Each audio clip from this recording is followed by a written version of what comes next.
Oke, semangat pagi. Pagi. Pagi. Hari ini semangat banget gitu ya pagi-pagi. Mungkin masih fresh. Ada yang mungkin habis olahraga atau mungkin ada yang baru bangun dan belum mandi ya. Tapi nggak apa-apa ya. Semoga sesi kali ini lebih baik gitu.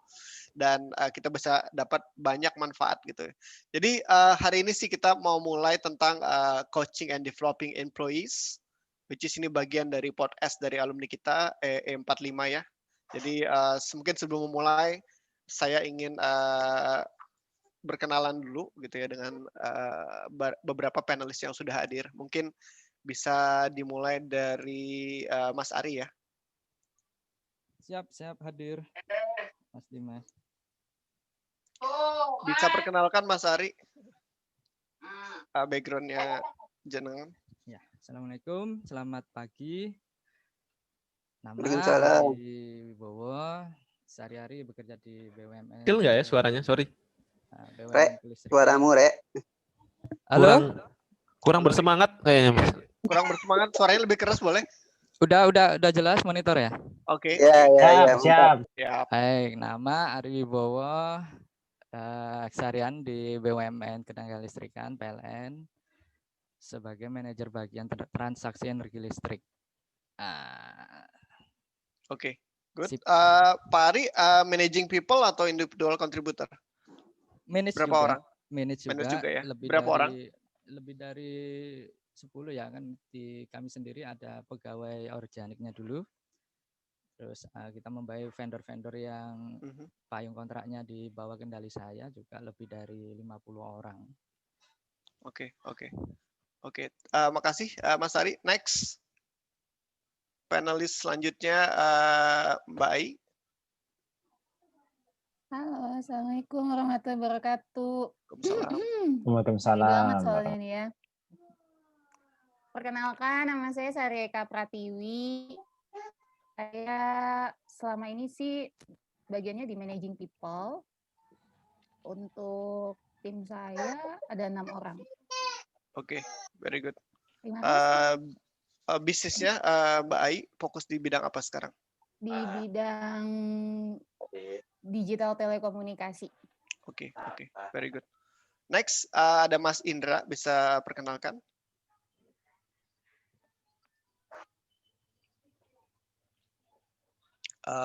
Di mute, oke. Iya, sorry.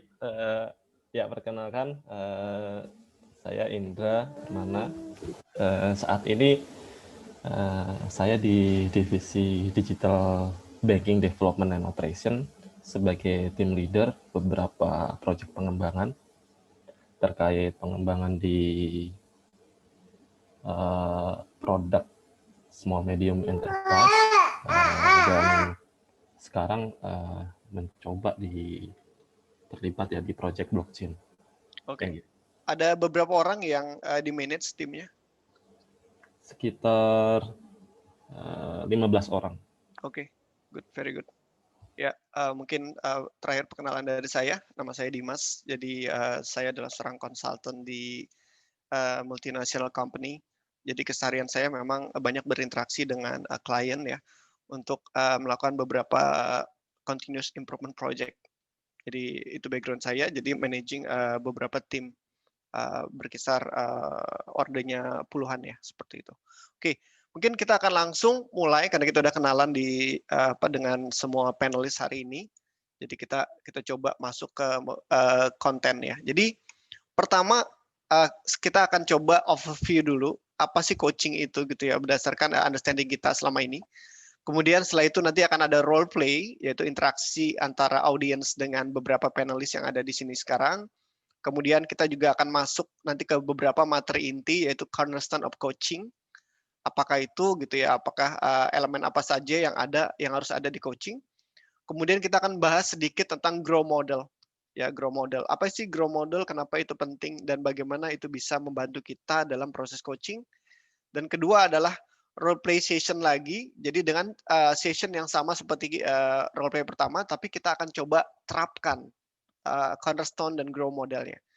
Kemudian yang sesi berikutnya ada lagi 3 types of coaching. Jadi di sini lebih arah coachingnya adalah how to develop your employee, Jadi ada beberapa kasus terkait tentang underperform employee. Jadi nanti akan ada kasus seorang manajer akan mencoba melakukan coaching kepada bawahannya seperti itu.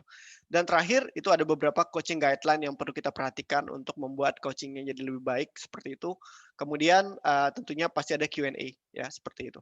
Nah, mungkin pertanyaan pertama saya ingin tanyakan ke panelis ya, what is coaching?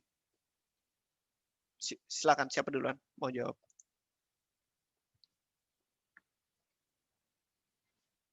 Mbak Indra, Mbak Ai, Mas Ari. Mungkin saya duluan ya, Mas Dimas ya. Mohon kalau misalnya ada yang salah bisa diberikan perbaikan. Coaching ini kalau menurut saya lebih memberikan bimbingan ya, bimbingan ke tim serta meminta feedback dua arah ya, makanya feedback kita ke bawahan atau feedback bawahan ke kita gitu, sehingga diharapkan sih setelah coaching ini ada komitmen yang terbangun. Tujuannya juga untuk meningkatkan kinerja dan produktivitas. Kira-kira seperti itu menurut saya. Oke, jadi ada 2 poin, itu bimbingan dan juga feedback ya. Oke. Dari Mas Ari, apa sih coaching menurut sampean?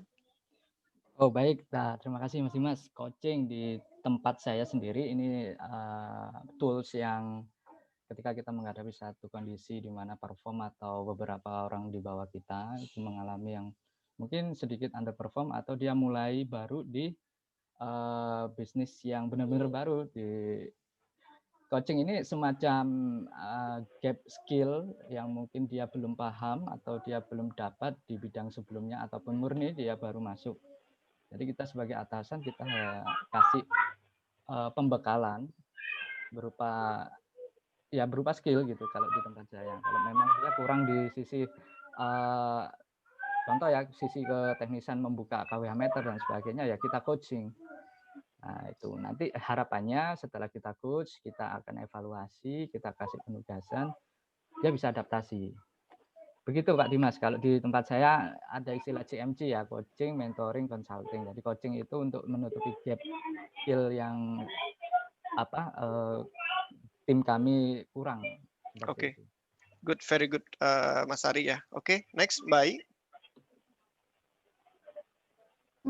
Coaching ya, selama ini sih kalau aku coaching ke tim aku, selama ini kan memang kita ada target juga ya, kayaknya sama sih semua perusahaan diminta untuk melakukan coaching ke bawahannya. Coaching di sini sih ke arah teknik untuk mencapai suatu goals supaya orang yang di coaching itu bisa mengemukakan permasalahannya di mana, nanti solusinya sendiri itu nanti gimana gitu, menurut pendapatnya dia gitu. Jadi kalau aku selama ini sih menggunakan coaching itu dengan sesi biasanya lebih ke arah aku membangun pertanyaan gitu. Jadi membalikan pertanyaan ke mereka.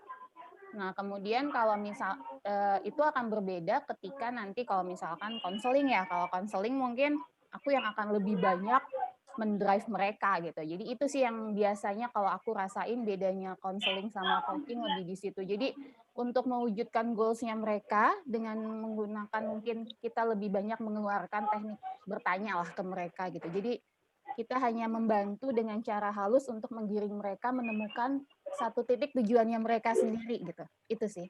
Oke. Dari aku. Very good Mbak Ai ya. Jadi memang ada very diverse opinion di sini dan saya tidak akan tentunya tidak akan bilang siapa benar siapa salah, which is itu menjadi bagian dari diskusi kita kali ini ya. Jadi itu bagus banget tadi adanya tentang kata-kata bimbingan, kemudian feedback ke bawahan, kemudian tadi juga ada terkait dengan bagaimana mencoba menyelesaikan permasalahan dari employee itu sendiri gitu ya dengan sedikit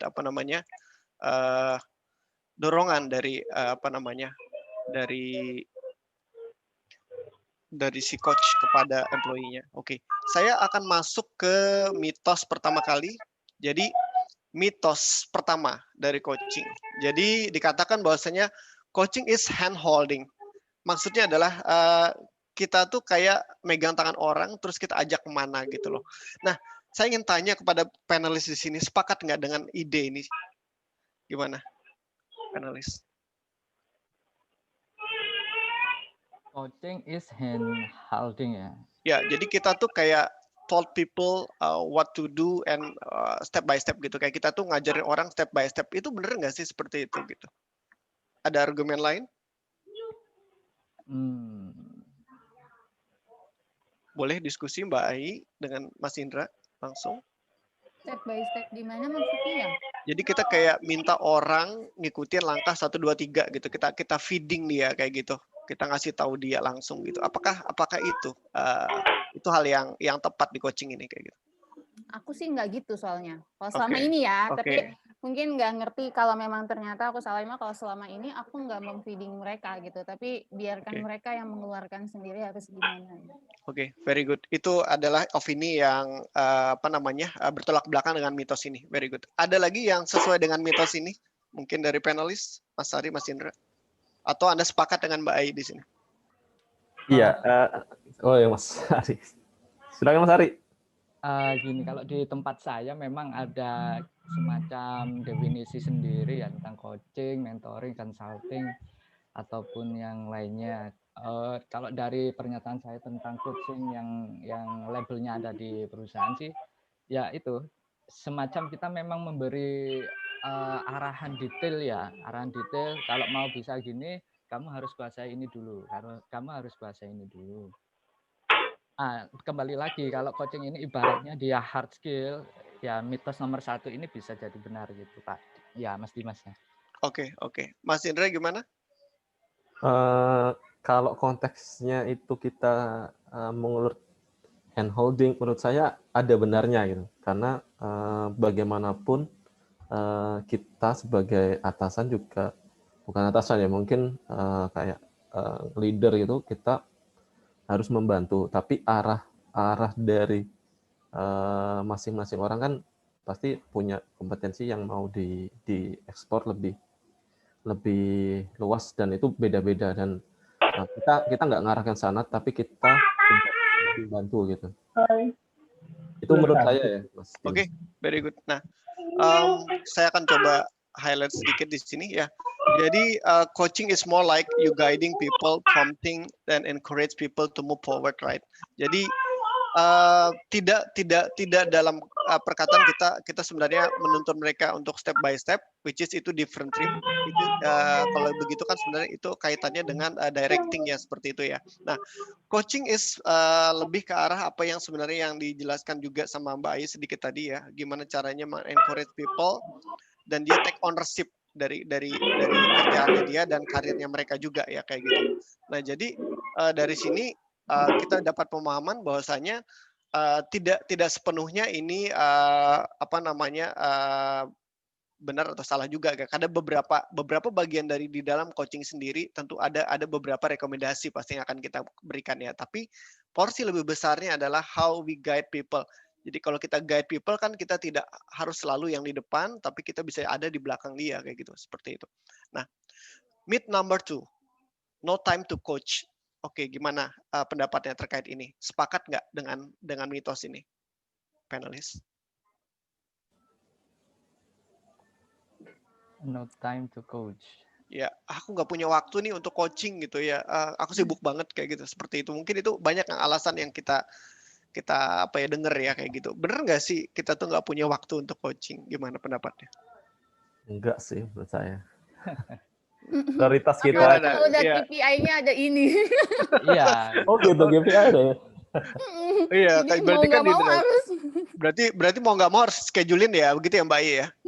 Oke. Nah, jadi no time to coach sebenarnya mungkin agak ini ya. Kadang kita tuh aku sibuk banget nih, kerjaan banyak, nggak sempat coaching anak buahku, bla bla bla bla gitu. Itu kan excuse sebenarnya ya. Iya, nah, betul.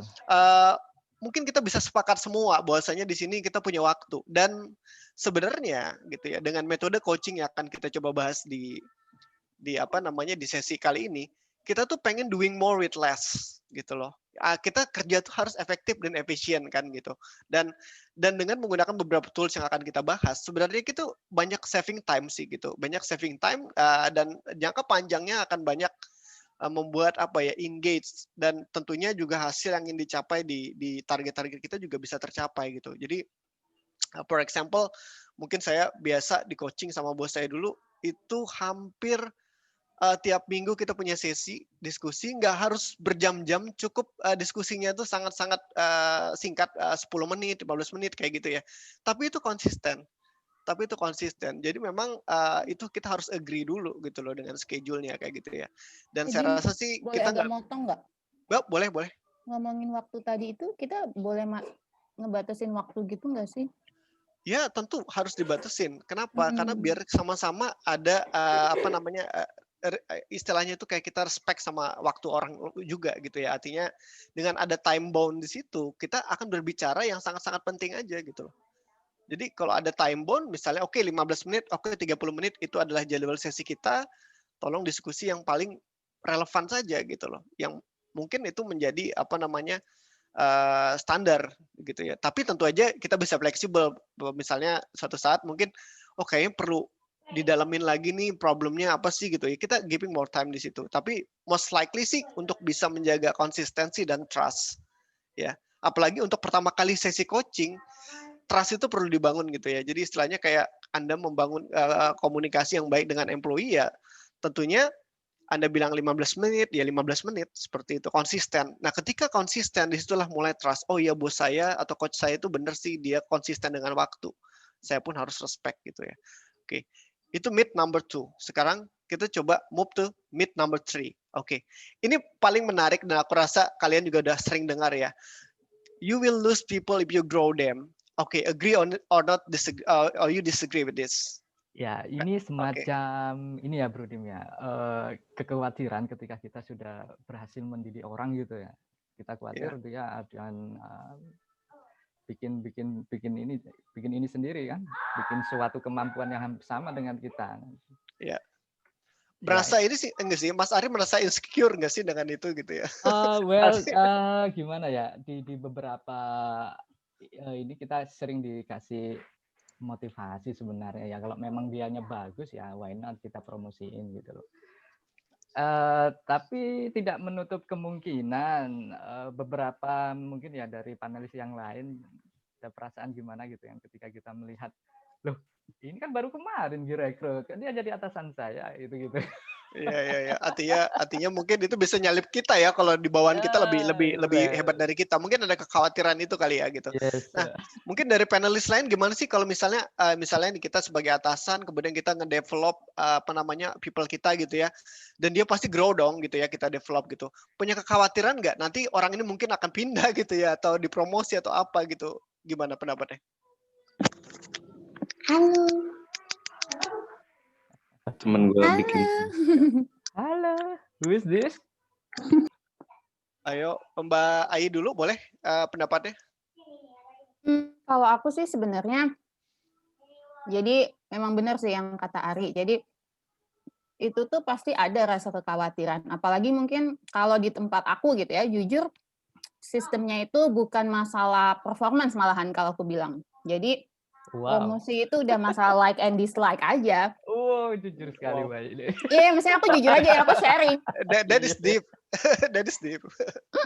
Okay. Dan itu masalah like and dislike, poin pertamanya dan poin keduanya itu adalah masalah lo assessment lulus nggak lulus aja, lo pasti akan promosi, jadi bukan masalah di situnya. Jadi sebenarnya akan mungkin kejadian kayak gini. Dan terutama nih yang paling akan merasa itu, kalau di aku tuh, di kantorku tuh ada gap antara karyawan yang kelahiran tahun 70 sama 80 nih, sama teman-teman milenial gini. Itu kan banyak, selama 10 tahun tuh ada jeda, kita emang kayak nggak rekrut, aku nggak ngerti ya, cuma sedikit lah orang yang di kelahiran antara 70-80, banyaknya kelahiran 70 plok, 80 plok.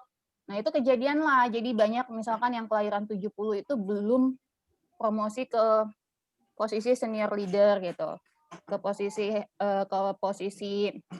kayak manajer atau GM. Nah itu bisa jadi kayak gini jadinya. Jadi yang awalnya malahan dia dulu misalkan meng-coach aku gitu, terus nanti sekarang posisinya misalkan aku jadi atasannya, itu udah kayak mungkin banget kejadian kayak gini gitu.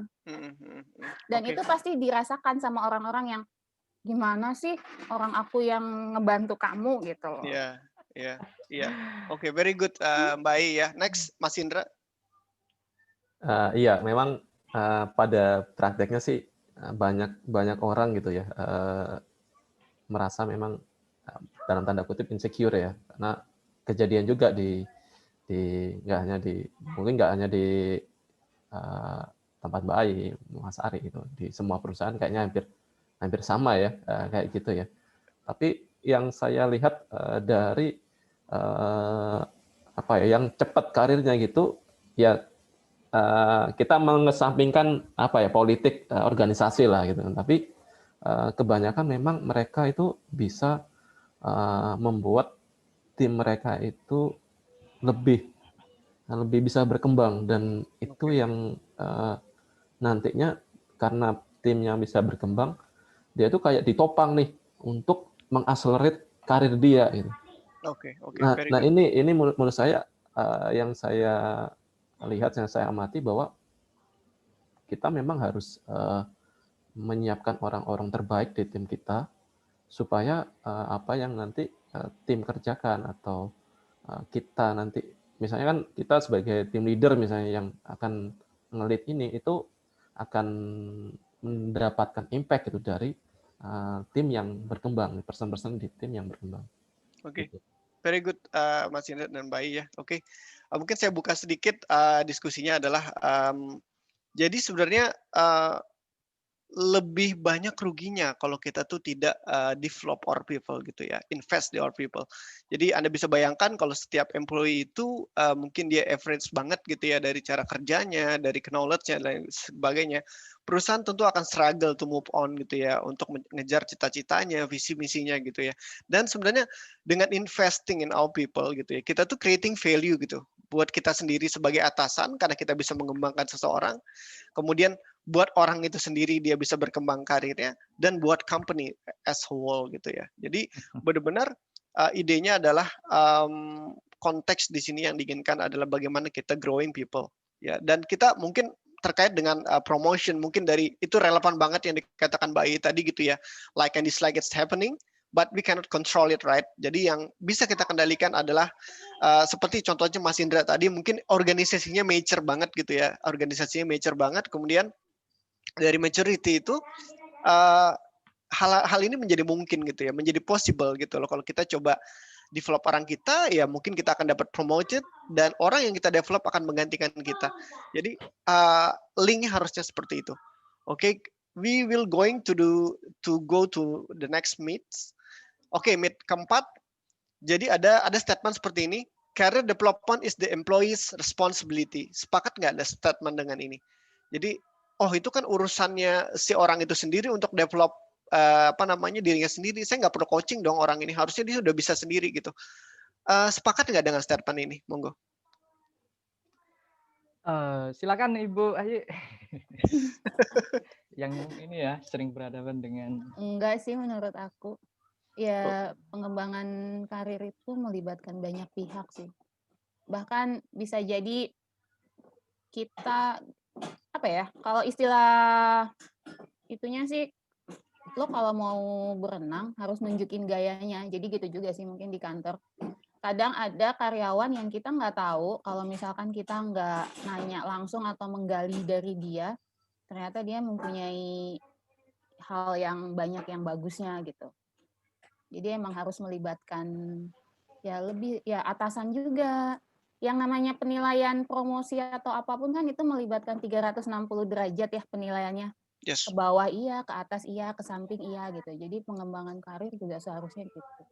Itu kalau dari aku sih. Oke, very good. Next, Mas Ari.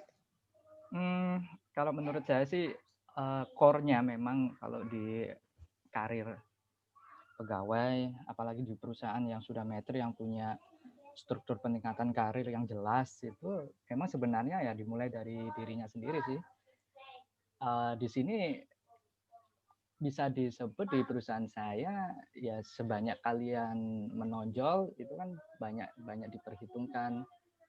Karena persaing kita juga banyak nih, sama-sama dari S1, sarjana, sama-sama sudah grade-nya sesuai, tetapi penilaian tetap ada pengaruh yang sifatnya agak subjektif itu ada mungkin beberapa ya di mata atasan kita itu. Cuman memang tidak 100% ini pengembangan karirnya itu bergantung di sisi yang bersangkutan.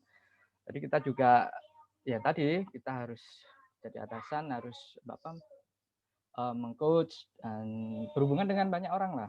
Tetapi memang core-nya kemampuan untuk mendevelop karir dari kemauan dia sendiri sih sebenarnya kayak gitu.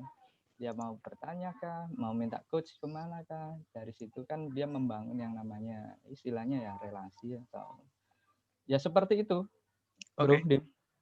Very good, Mas Ari. Next, Mas Indra, gimana pandangannya? Saya setuju dengan pendapatnya Mbak Aji ya. Memang awal itu memang tadi disampaikan Mas Ari juga terkait kemauan orang untuk berkembang pertama.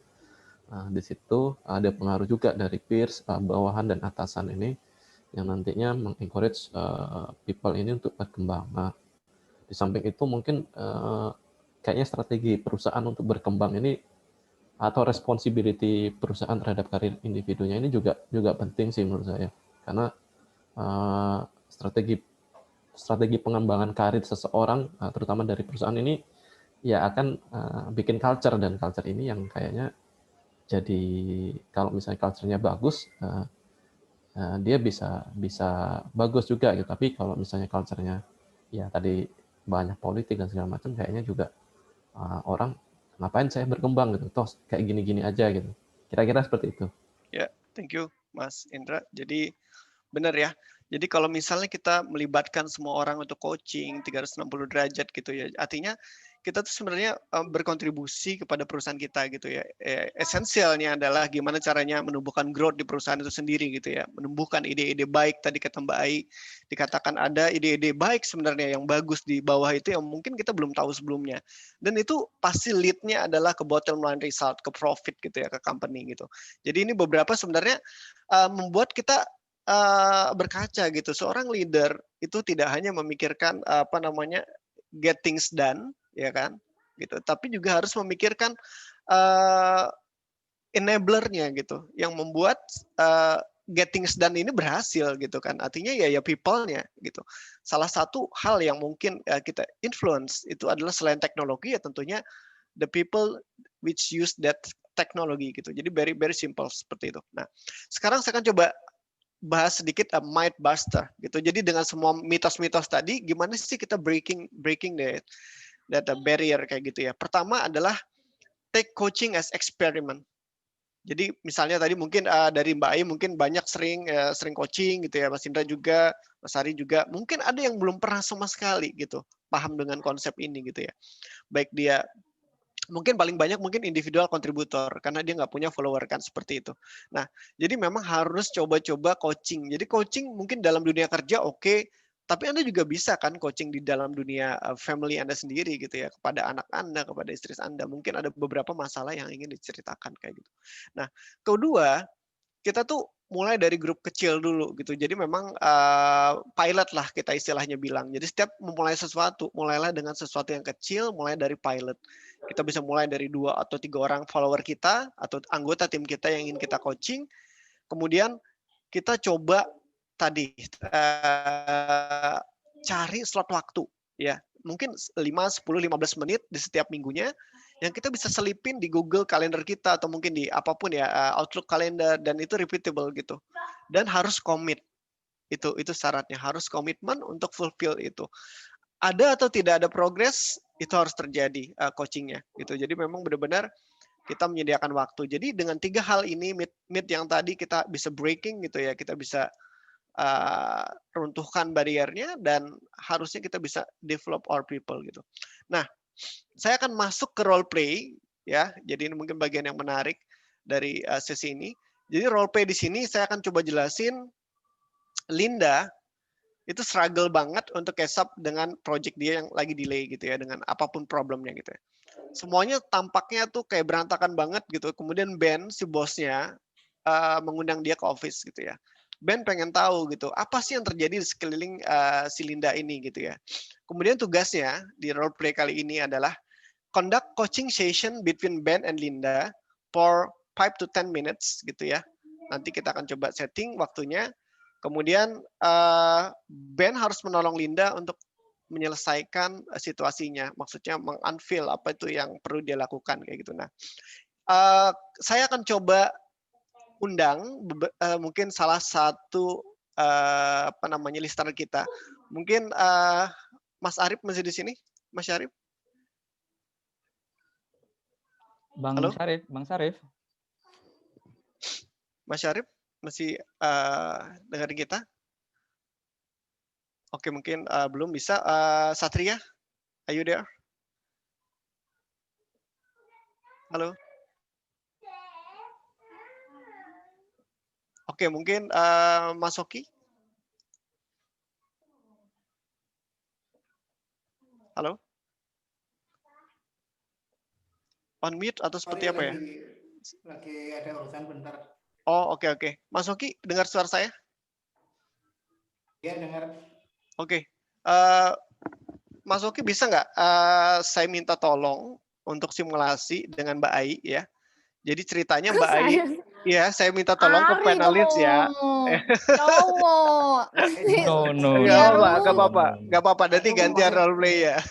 Jadi Mbak Ai adalah Linda ya. Jadi Mbak Ai mungkin bisa pakai actual cases atau bisa mungkin dikarang aja untuk problem statement-nya gitu. Punya kenapa bisa delay project-nya. Dan saya minta Mas Oki untuk jadi Ben. Jadi Mas Oki yang akan melakukan coaching ke Linda kayak gitu ya. Kira-kira bisa Mas Oki? Aku sih lagi ada urusan. Nanti aja nanti. Oke.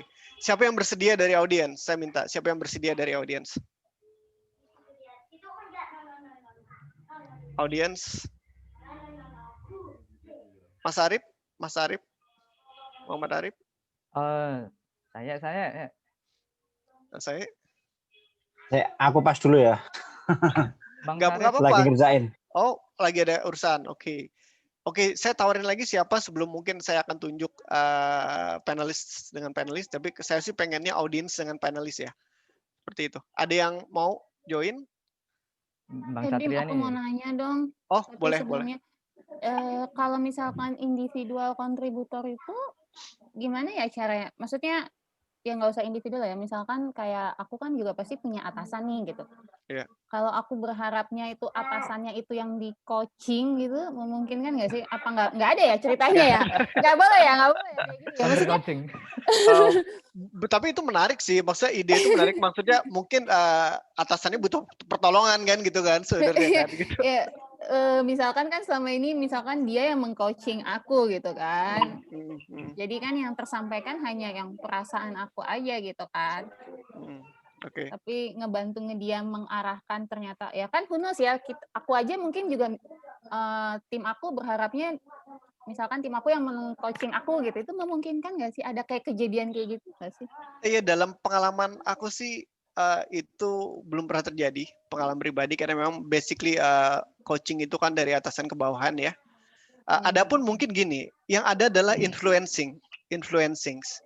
Jadi influencing itu kita membuat sebuah pernyataan yang itu relate dengan berpikir dari atasan kita gitu, dan ide kita akhirnya diambil gitu ya. Nah ini arahnya lebih ke arah persuasif sih kayak gitu. Bagaimana Anda bisa menginfluence dan managing your stakeholder gitu kan ya. Dan ini sering juga saya lakukan gitu ya. Ketika saya pengen sesuatu, saya akan coba persuasif gitu ya kepada bos saya. Dan ketika bos saya menanyakan why, kenapa itu harus diambil, saat itulah saya masuk dengan ide positifnya kayak gitu. Dan memang harus persuasif dulu gitu, Mungkin si bos ini belum bisa mikirin ke situ, tapi kita udah kepikir, dan kita coba unlock gitu loh. Kita coba asking question juga ke bos gitu ya, lebih dulu. Jadi mungkin pertanyaan bagaimana kalau begini ya idenya, menurut Bapak gimana kayak gitu. Jadi bisa sih influencing, tapi itu basically not coaching ya sebenarnya gitu. Tapi influencing, lebih ke arah influencing. Dan itu mungkin ada sesi lagi nanti kita bisa diskusi itu. Nah, mungkin kalau nggak ada yang audien yang mungkin lagi berkenan untuk join, mungkin dari panelis deh, siapa yang mau jadi band? Mbak Ai tetap jadi Linda. Aku yang di coaching kan ya? Iya, Mbak Ai yang di coaching, ceritanya Mbak Ai lagi struggle kayak gitu ya. Oke. Siapa yang mau jadi band? Mas Indra atau Mas Ari? Monggo.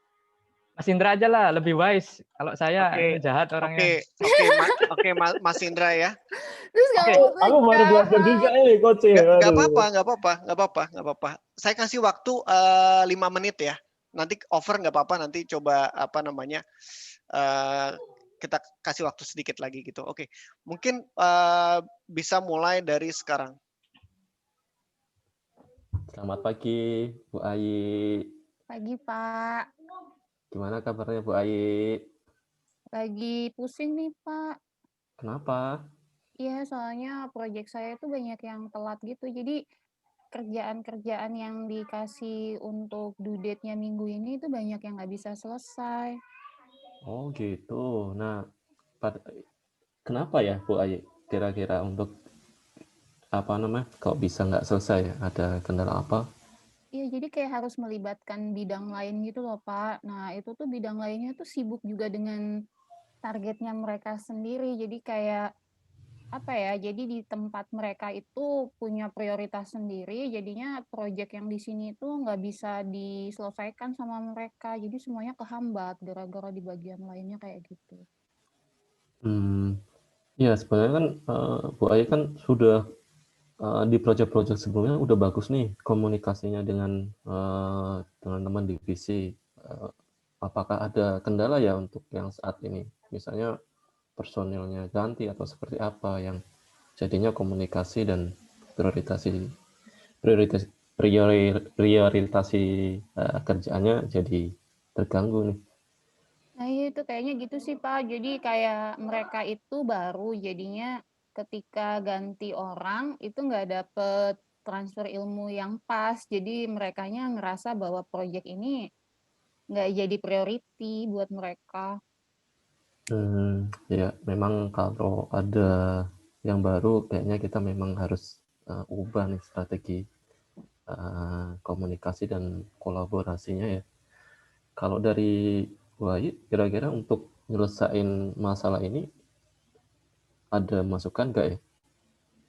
Apa kita coba meetingin aja ya, Pak ya? Jadi kita meetingin lagi, pemaparan ulang, terus buat supaya si bidang-bidang lain itu bisa ngejadiin itu prioritasnya mereka gitu loh, tahu di mana pendingan-pendingannya itu jadi bagiannya mereka gitu loh, jadi cepet diselesaiin gitu gimana, Pak?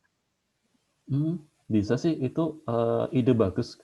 Mungkin saya juga sharing karena bisa untuk melibatkan atasan kita juga mungkin dari direktur bidang misalnya. Karena setahu saya kalau kita antar divisi aja gitu kesepakatannya kan kadang kurang kuat nih. Kalau misalnya kita mengundang misalnya direktur bidang, mungkin kalau misalnya direktur bidang bisa menengahi itu bisa lebih baik. Oh ya, jadi bisa termotivasi ya merekanya juga jadi ngerasa emang tanggung jawabnya di mana ya, Pak ya? Iya benar sih. Saya ide untuk meeting ulang itu applicable ya untuk kita lakukan. Nah selain itu kalau dari Bu Ayi udah menyiapkan nggak ya bahan untuk yang disampaikan gitu nanti? Kalau gitu nanti saya siapin deh Pak bahan-bahannya untuk meeting bareng tim lain terkait delay project ini. Biar bisa cepat selesai ya Pak ya? Iya, kalau oke. Kira-kira kalau dari Ibu Ayi kapan ya untuk eksekusi ini bisa kita lakukan? Due date dalam minggu ini deh ya Pak, supaya lebih cepat kan lebih baik mungkin ya. Jadinya saya juga nggak pusing kenapa project ini bisa delay. Jadi udah ada solusi barunya gitu, kita bisa meetingin itu. Setidaknya ada progres lah. Okay. Mungkin dari saya apa yang kira-kira bisa saya bantu untuk speed up koordinasinya?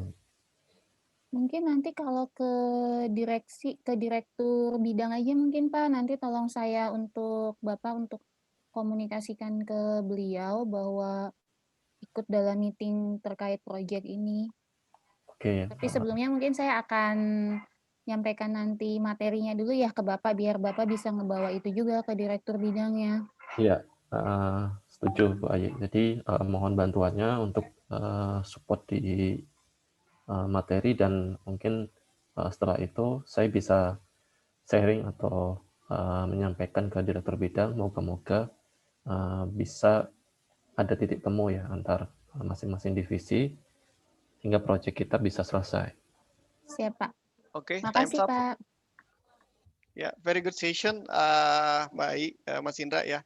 Jadi saya belum kasih review dulu, saya akan next dulu ya setelah ini, gitu ya. Oke, ya, saya akan masuk ke cornerstone of coaching. Jadi apa sih cornerstone of coaching? Jadi di coaching itu ada 3 bagian yang nggak terpisahkan, ya. 3 bagian yang tidak terpisahkan. Pertama apa? Be curious, be curious. Artinya Anda benar-benar mencoba menggali informasi tanpa interrupting gitu ya, seperti itu. Menanyakan what else gitu, itu yang paling penting.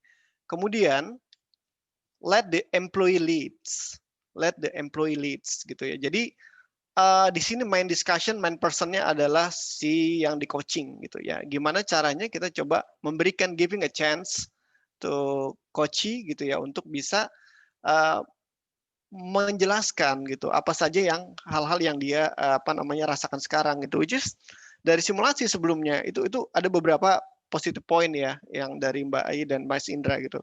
Cuman dari beberapa section juga saya juga ada lihat beberapa suggestion gitu di tengah-tengah dari Mas Indra. Kemudian mungkin pertanyaan why-nya kurang deep gitu ya. Jadi mungkin kita bisa asking more di situ. Kemudian tadi ada beberapa hal sudah menanyakan tentang due date kayak gitu ya, deadline-nya kapan, which is itu bagus banget karena memang itu menentukan sesi coaching berikutnya kayak gitu. Ya, kemudian ada beberapa suggestion lagi dari Mas Indra, apa yang bisa saya bantu gitu ya. Nah, ini cukup bagus, cuman nanti bisa nggak kita alihkan fokusnya sedikit ke yang di coaching itu, menurut Anda apalagi yang bisa membuat Anda sukses dalam project ini gitu loh. Jadi kita asking for support-nya lebih ke arah menggali informasi daripada kita melakukan direction di situ ya, kayak gitu. Nah, mungkin juga ini yang paling penting, the third cornerstone is coach the whole person. Coach the whole person. Apa artinya?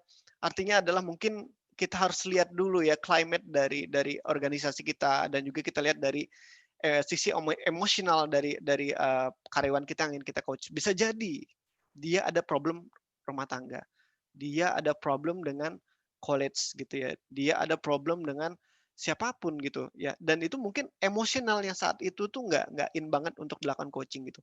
Jadi penting bagi kita juga memilih kapan kita akan masuk ke seseorang ya, kapan kita harus coaching, kita harus lihat climate-nya itu gitu. Apakah ini the right time to enter the discussion. Misalnya lagi ada meeting besar dan anak buah Anda melakukan presentasi dan itu ada kesalahan big mistake di situ loh. Dan meetingnya jadi messy banget gitu. Dan mungkin setelah sesi itu Anda langsung tarik dia, langsung coaching individual langsung saat itu. Cuman Anda harus perhatikan gimana sih kondisi emosional dia saat itu tuh pasti broken banget dong gitu ya. Dia merasa, wah aku sudah bikin salah tadi di meeting ini gitu ya. Aku langsung ditarik sama bosku tuh ya, dimarahin mungkin kayak gitu kan ya. Jadi emotionally itu nggak stabil, dan itu which is itu not very good in coaching result ya, kalau ingin mendapat coaching yang bagus gitu. Jadi mungkin yang bisa dilakukan adalah oke, mungkin besok kita diskusi soal ini ya, mungkin kamu tenang dulu lah gitu. Jadi jangan langsung di influence langsung saat itu. Mungkin ya itu depend banget ya dengan behavior kita. Tapi coaching itu bagaimana kita menahan emosi sebenarnya gitu loh. How we manage our emotion gitu ya. Jadi seorang good leader biasanya punya emotional quotient yang sangat-sangat baik gitu. Dia bisa kapan memberikan payung, artinya mungkin dia juga dimarahin sama bosnya gitu ya, bos kita itu gitu. Tapi dia protect gitu, dia melindungi kita. Emotionnya nggak langsung diturunin ke kita. Tapi gimana dia managing situation itu sehingga aku lihat, oh orang ini jangan saya langsung coaching, mungkin saya besok lebih tenang, dia lebih segar, mungkin makan siang, mungkin saya ajak dia keluar untuk diskusi, yang mana dia bisa lebih open sama kalian gitu loh. Itu intinya gitu ya. Oke, dan kita akan masuk ke grow model di sini gitu ya. Di grow model di sini G yang pertama atau goal yang pertama, what this looks like when it's done. Jadi tadi dengan kasus Mbak Ai, mungkin saya sebagai coacher akan tanya, Mbak Ai gimana sih idealnya project ini gitu. Saya pengen tahu ujungnya nanti yang dikatakan sukses itu seperti apa sih Mbak Ai gitu. Jadi aku pengen tahu visinya Mbak Ai di project ini apa gitu loh. Gitu ya. Kedua, reality. Dan ini pertanyaan-pertanyaan yang berkaitan dengan how to assess currently, what is currently happening. Apa yang terjadi sekarang, apa obstacle-nya, dan ini harus deep nanyanya ya gitu. Karena mungkin ada beberapa root cause, nggak cuma satu, tapi multiple root cause yang menyebabkan project-nya delay kan, seperti itu. Nah, option di O, option di sini maknanya adalah kita menentukan opsi apa yang paling bisa memungkinkan supaya progres lagi project-nya kayak gitu ya. Dan di sini juga merupakan kesempatan berkembang untuk karyawan kita, di mana kita coba the solution is not came from us. The solution must came from them. Ya, seperti itu. Solusi itu tidak harus selalu datang dari kita. Kita pengen tahu gitu loh, solusi dari dia sendiri. Kenapa? Karena biasanya mereka lah yang paling paham medannya. Kita mungkin nggak punya waktu scope yang banyak kan untuk micromanaging people kita kan. Dan itu juga nggak bagus micromanaging itu gitu loh. Artinya apa-apa kok kayaknya dimonitor sama bos gitu ya. Sama hal kecil itu kayaknya itu not so typical in modern days gitu loh. Jadi benar-benar sesuatu yang kita harus let go gitu. Kita harus kasih trust. Dan ketika kita kasih trust, dia pasti akan mikir juga antara masalah dengan solusi itu dia pasti udah tahu gitu solusinya apa. Dia cuman butuh itu dikeluarkan dan didukung bosnya. Ya mungkin dia takut kan ngobrol gitu ya. Nanti bosku suka nggak ya dengan ide ini? Jangan-jangan nanti aku disalahin bosku, kamu kok mikirnya gini, jadi kayak dijudge gitu loh, dia udah takut duluan gitu loh. Nah ini sesuatu yang kita sebagai coachnya juga nggak boleh langsung judging gitu ya ke orangnya gitu, karena kita pengen tahu si orang ini possibility untuk thinking atau coachable, kita istilahnya itu adalah coachable. Jadi coachable itu orang-orang yang bisa di-coaching.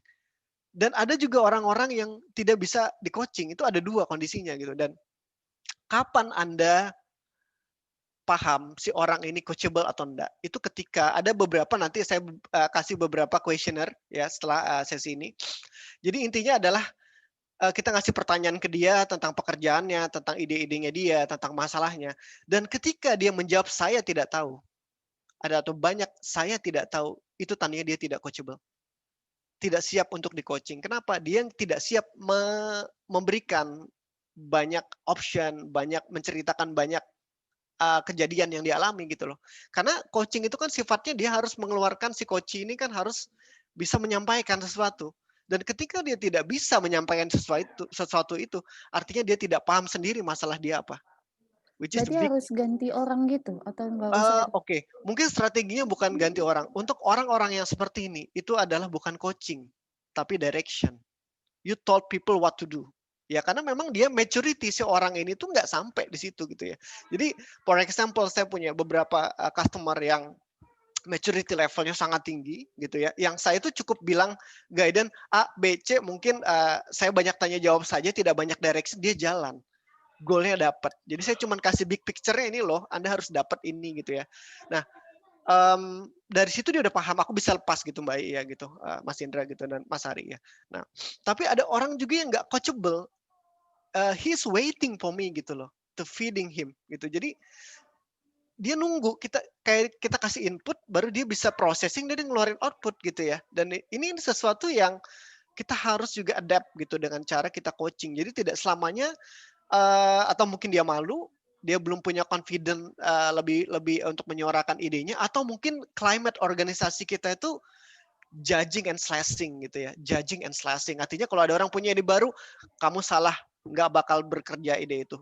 Ada atasan yang berkata seperti itu. Ada, saya pernah mengalami gitu ya.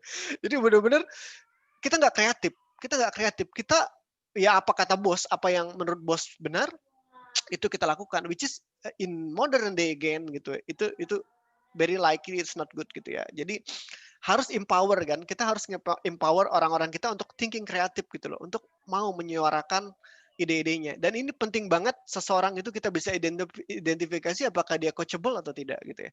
Kemudian way forward yang terakhir, choosing the next right step. Ini penting banget. Jadi ketika tadi Mbak Ayu sudah dia udah tahu dia harus ngapain, dia menyuarakan, kemudian ini adalah action yang akan saya ambil berikutnya. Dan ini sangat penting karena terkadang orang ketika sudah diskusi dia tahu gitu ya apa problemnya, tapi dia tidak bisa mengambil action yang tepat gitu loh untuk yang dia lakukan. Dan ini choosing the next right step akan sangat berguna di coaching session berikutnya gitu ya. Jadi kita ketemu kan setiap 15 menit misalnya seminggu, dan itu kita punya recordnya. Jadi saya sarankan Anda mencatat hasil coachingnya, dan itu ada di cloud base misalnya, jadi bisa diakses kedua belah pihak, dan itu trackable gitu. Artinya gini, oke, minggu kemarin saya sudah coaching dengan Anda dan ini yang Anda janjikan A, B, C. Oke, kita lihat progresnya seperti apa A, B, C ini gitu. Nah itu bergulir terus. Jadi tidak ada yang lepas dari hasil diskusi kita gitu ya. Jadi benar-benar tertulis itu lebih baik, dan Anda bisa saling reminder apa diskusi kita terakhir, sampai di mana kita gitu ya. Dan itu penting gitu. Nah, again kita akan kembali lagi ke role play dengan penjelasan saya tentang cornerstone dan grow model. Mungkin Mas Ari nih, saya mau coba menjadi Ben, dan mungkin baik jadi Linda dulu ya. Nanti akan di next session akan sebaliknya. Nah, saya mau Mas Ari menggunakan cornerstone of coaching and grow model. Dari yang mungkin saya udah kasihkan ya materinya ya sebelumnya ya. Nah, tolong gunakan pertanyaan-pertanyaan itu. Jangan mendominasi, biarkan baik lead the discussion gitu ya. Listening carefully and then coach the whole person, yaitu pastikan ada nggak problem personal juga gitu. Jangan-jangan baik juga delay gara-gara dia juga punya personal conflict gitu ya dengan colleague-nya gitu. Nah, saya kasih waktu yang sama 5 menit gitu ya untuk Mas Ari untuk coaching Mbak Ai dengan menggunakan apa yang saya jelaskan sebelumnya. Udah siap? Oke. Oke, kita mulai dari sekarang. Selamat pagi Bu Ayi. Bu Ayi. Pagi Pak. Sehat Bu? Bu Ayi sehat? Sehat Pak, alhamdulillah. Bahagia kan hari ini? Iya bahagia, meskipun bingung. Tampaknya ada sesuatu yang bikin mungkin pengen dikeluarkan Bu Ayi terkait dengan pekerjaan kita. Ibu Ayi sudah tahu kan kenapa saya panggil di sini? Iya udah Pak, itu yang masalah project. Ya, jadi kan projectnya emang banyak delay. Proyek ini sepertinya kan sudah pernah Bu Ayi lakukan sebelum-sebelumnya. Kenapa Ibu Ayi dipercaya untuk memimpin proyek ini kan berdasarkan pengalaman juga nih. Apa yang bikin tidak fokus sih Bu? Sebenarnya mungkin delaynya proyek itu karena emang melibatkan banyak pihak sih Pak. Banyak pihak, terus juga memang pihaknya itu sibuk masing-masing, tidak jadiin prioritas. Jadinya ketika proyek ini jadi terbengkalai gitu. Oh iya. Jadi kalau pendapat Ibu Ayi sendiri apa nih? Setelah Ibu Ayi katakan tadi ada beberapa divisi yang kurang mendukung. Pengennya seperti apa Ibu Ayi? Apa yang pengen Ibu Ayi raih gitu loh. Kalau seumpama semuanya yang Ibu katakan itu sudah 100% nanti Ibu mendukung. Pengennya sih semuanya terintegrasi ya. Jadi semua bidang itu bisa menjadikan proyek ini tuh prioritas gitu. Jadinya bisa selesai. Jadi nggak perlu ada delay-delay seperti ini. Sebelumnya pernah kejadian seperti ini Bu Ayi? Karena proyeknya yang sebelumnya mungkin tidak sebesar ini ya, tapi secara main proyeknya itu hampir sama bisnisnya. Mungkin ada sesuatu yang bikin obstacle yang baru atau pengalaman baru, terus Ibu sendiri juga bingung nih untuk menyelesaikannya seperti apa? Mungkin lebih ke arah Itu tadi sih, bidang lainnya yang beda prioritas, terus ditambah lagi bidang lainnya juga orang-orangnya baru kan, jadi saya harus adaptasi lagi dengan mereka. Terus support Mmm. system di timnya juga, Mhm mhm mhm. karena berpencar-pencar di bagian lain dijadikan satu di satu project ini, jadi mereka juga punya kerjaan yang core-nya mereka sendiri gitu loh, ditambah dengan harus mengerjakan project ini. Jadi kan kebagi tuh waktunya mereka. Oh gitu ya. Sepertinya ada, apa namanya, mungkin perlu dikumpulkan lagi, kita kita, apa namanya, pertegas komitmen untuk project ini seperti apa. Iya bener, Pak, harusnya sih apa diajak meeting ya, jadinya emang Mhm. dipetakan secara jelas lagi gitu, bahwa ini proyeknya SOW-nya seperti apa, PIC-nya siapa, due date-nya kapan gitu loh. Jadi kita semua itu tahu bahwa ini tuh proyek yang jadi prioritas dan memang harus dilaksanakan gitu. Mhm mhm. Ya silakan Ibu Ayu kan punya wewenang nih, kuasa untuk apa namanya, mengumpulkan mereka, karena di sini memang manajer project-nya Ibu Ayu gitu. Jadi kalau Halo memang halo? halo? Ayu monitor? Halo? Ya, Suaranya kedengar ya? terdengar. Oh iya, Ibu Ayu Ya, monitor ya? ya masih 1 menit. Iya. Seperti itu Bu Ayu, nanti dari kami akan ya support Ibu Ayu penuh lah. Mungkin saya bicara dengan direksi di atas divisi mereka. Untuk, project ini besar loh, manfaatnya. Mungkin nanti Ibu lead yang di bawahnya, antar manajer. Ya Bu Ayu? Iya, Pak. Maaf, Pak, tadi sinyal saya putus. Oh ya. Oke. Anak-anak ini sehat Bu, di rumah? Halo? Oh, iya iya, Pak. Keluarga sehat Bu, di rumah Bu? Kayaknya sinyal saya jelek ya? Ini masih terdengar jelas atau putus-putus? Ya, suaranya masih terdengar, Mbak Ai. Atau Mmm. mungkin speaker-nya Mbak Ai ada masalah? Tertutup tangan. Halo? Kita lihat di chat Waduh. box, oke. Iya sinyal, nggak ada Oh, suara nggak ada masuk. suara. Oke, it's good. Oke, Mas Ari, Mbak Ai, makasih banyak ya. Jadi tadi udah dilakukan simulasi dan itu bagus banget gitu ya. Ada improvement dari simulasi sebelumnya gitu ya. Jadi discussion gitu. Mungkin saya highlight sebelum saya mengasih feedback gitu ya. Mungkin ada dari audiens yang ingin discuss juga atau bertanya tentang apa yang sampean lihat dari diskusi, bedanya antara diskusi pertama dengan diskusi kedua. Silakan. Siapa yang mau ngomong? Dari audiens boleh ngomong.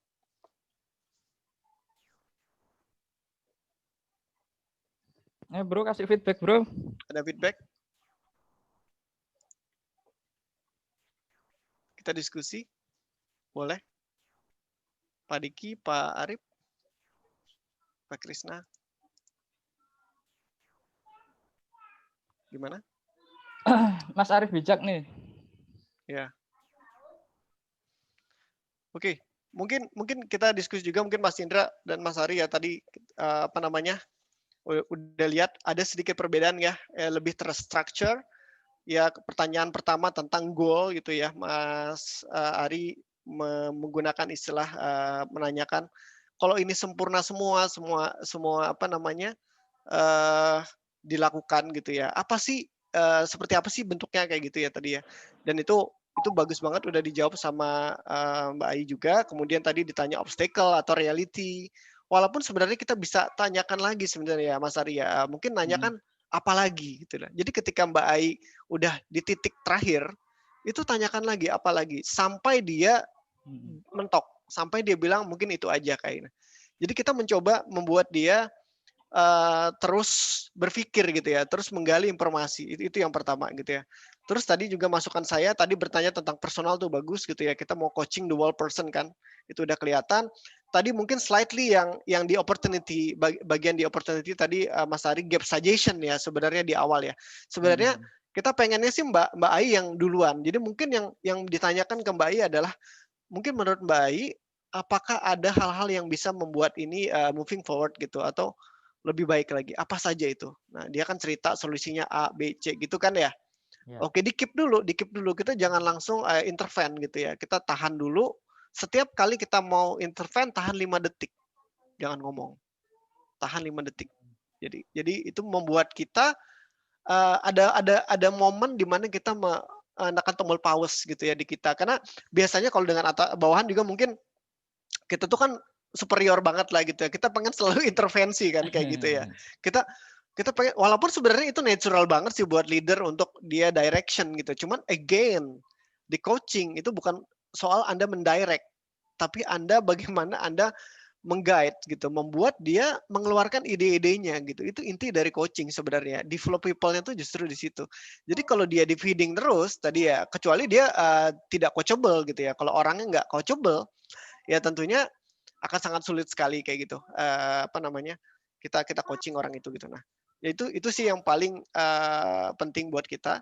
Kemudian saya akan lanjut ke 3 type of coaching conversation. Jadi ada beberapa tipe coaching conversation selain model grow tadi gitu ya. Jadi tetap frameworknya tetap pakai grow ya, tetap pakai grow. Kemudian goal, reality, option, and way forward. Tapi di coaching itu ada beberapa tipe conversation. Pertama, vision conversation. Apa sih vision conversation? Ini di mana coachingnya adalah mereview pencapaian kita. Nah, jadi kayak tadi mungkin saya periodik, saya punya project dan saya punya target gitu kan ya, atau target sales lah, atau target KPI atau apapun kayak gitu. Nah, di sini kita pengen tahu bagaimana hasilnya gitu ya. Kenapa targetnya tidak terpakai? Nah, di sini memang harus penting kita coba stay open dan drill down gitu ya. Selalu menanyakan and what else, apalagi, kenapa?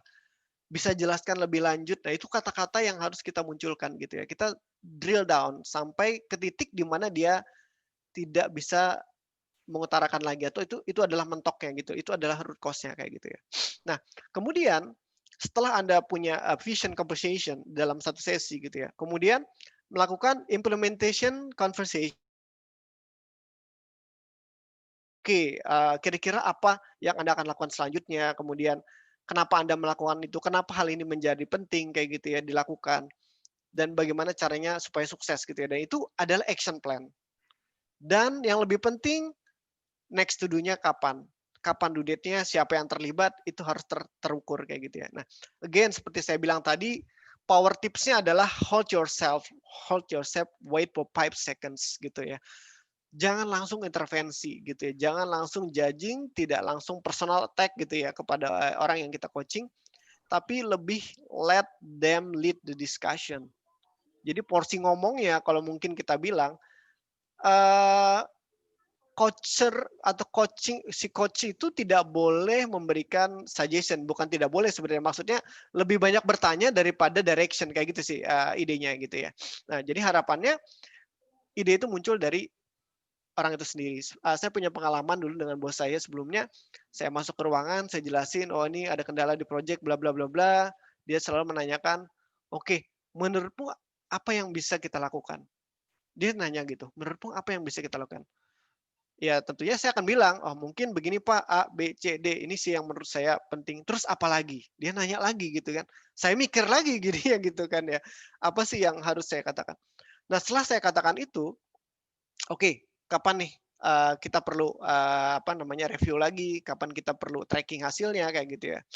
Dan itu seperti itu ya coaching yang bagus gitu ya. Dan ketika nih misalnya antara 1 dan 2 ini kan kita lakukan dulu ya. Jadi antara 1, 2 dan 3 ini terpisah sebenarnya gitu. Jadi setelah kita implementasi, kita ini dong ketemu lagi dong minggu depan dengan 15 menit yang sama tadi gitu ya. Nah, ini reflection gitu ya. Why it success or why it fail. Jadi benar-benar kita tanyakan gimana hasil kemarin kayak gitu. Apa lesson learn-nya buat kamu, kemudian kenapa itu bisa gagal, kemudian bagaimana caranya supaya tidak gagal lagi? Itu pertanyaan-pertanyaan yang muncul di reflection conversation seperti itu. Nah, kita masuk ke role play session kedua. Jadi ini ada Rudy dan Lucas. Rudy itu seorang yang highly perform employee. Jadi benar-benar highly perform employee gitu ya. Kemudian dia tuh nggak pernah dapat di bawah exceptional. Dia bukan orang yang average saja gitu ya. Dia selalu setiap tahun annual review-nya dia, performance review-nya dia itu exceptional, luar biasa ya. Tapi beberapa bulan terakhir ya, dia tuh seperti kayak orang lain gitu. Ini bukan si Rudy sih sebenarnya yang kayak gini gitu ya. His job was a mess gitu ya. Memang messy banget, job pekerjaannya berantakan, target nggak tercapai. Akhirnya Lucas ya bosnya tadi tuh panggil dia untuk join quick conversation di sini kayak gitu. Nah, tugasnya di sini adalah conduct coaching session between Lucas and Rudy for 5 to 10 minutes. Lucas will help Rudy gets back to his prime. Artinya ya Lucas sebagai atasannya mencoba menolong Rudy untuk balik dia menjadi highly perform employee again. Dan menggunakan 3 type of coaching conversation yang tadi kita bahas kayak gitu ya. Nah, jadi Mbak Ai sudah bisa online lagi, sudah bisa dengar suara? Sudah. Oke, saya pengen Mbak Ai mungkin jadi Lukas ya, jadi atasannya. Tadi kan jadi follower terus ya. Sekarang Mbak Ai jadi Lukas gitu ya. Oke. Jadi berperan sebagai bos yang mencoba mengcoaching Rudy, dan Rudy di sini adalah antara Mas Ari atau Mas Indra. Silakan pilih Mbak Ai. Yang mana aja? Oke. Jadi bingung saya disuruh Gitu ya. milih. Oke, kalau gitu siapa yang berkenan deh daripada saya minta gitu kan? Mas Ari atau Mas Indra yang pengen nyoba jadi Rudy di sini gitu ya.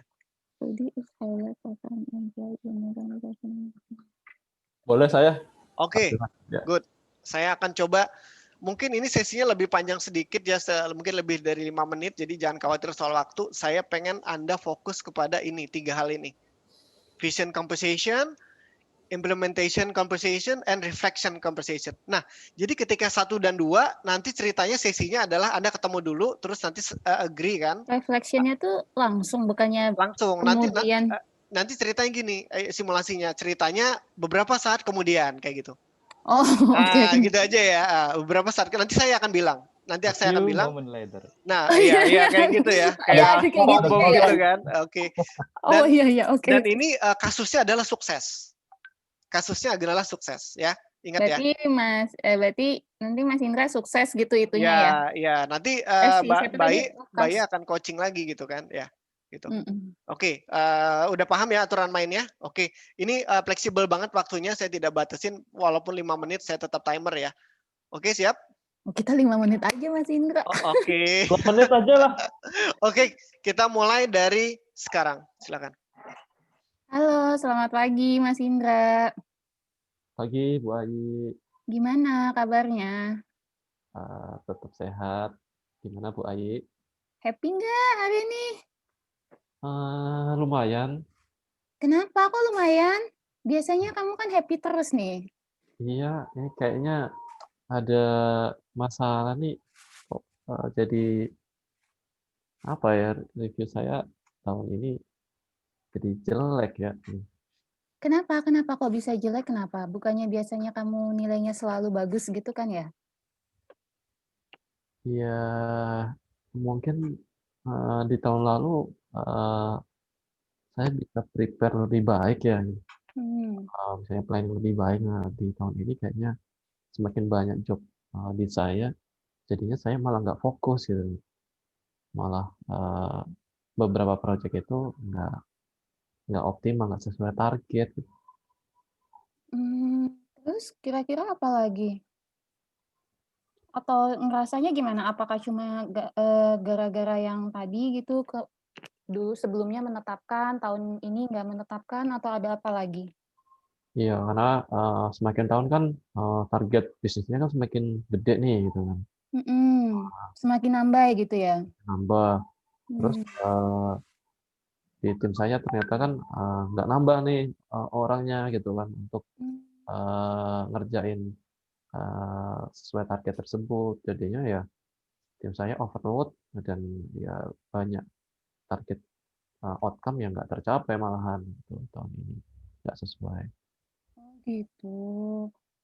Oke. Nah, kira-kira apa nih yang bisa, kalau menurut Mas Indra, apa nih yang bisa Mas Indra lakukan untuk merubah itu gitu? Misalkan pengennya saya seperti ini atau gimana gitu tujuannya, pengen apa gitu, supaya target itu bisa jadi achieve gitu.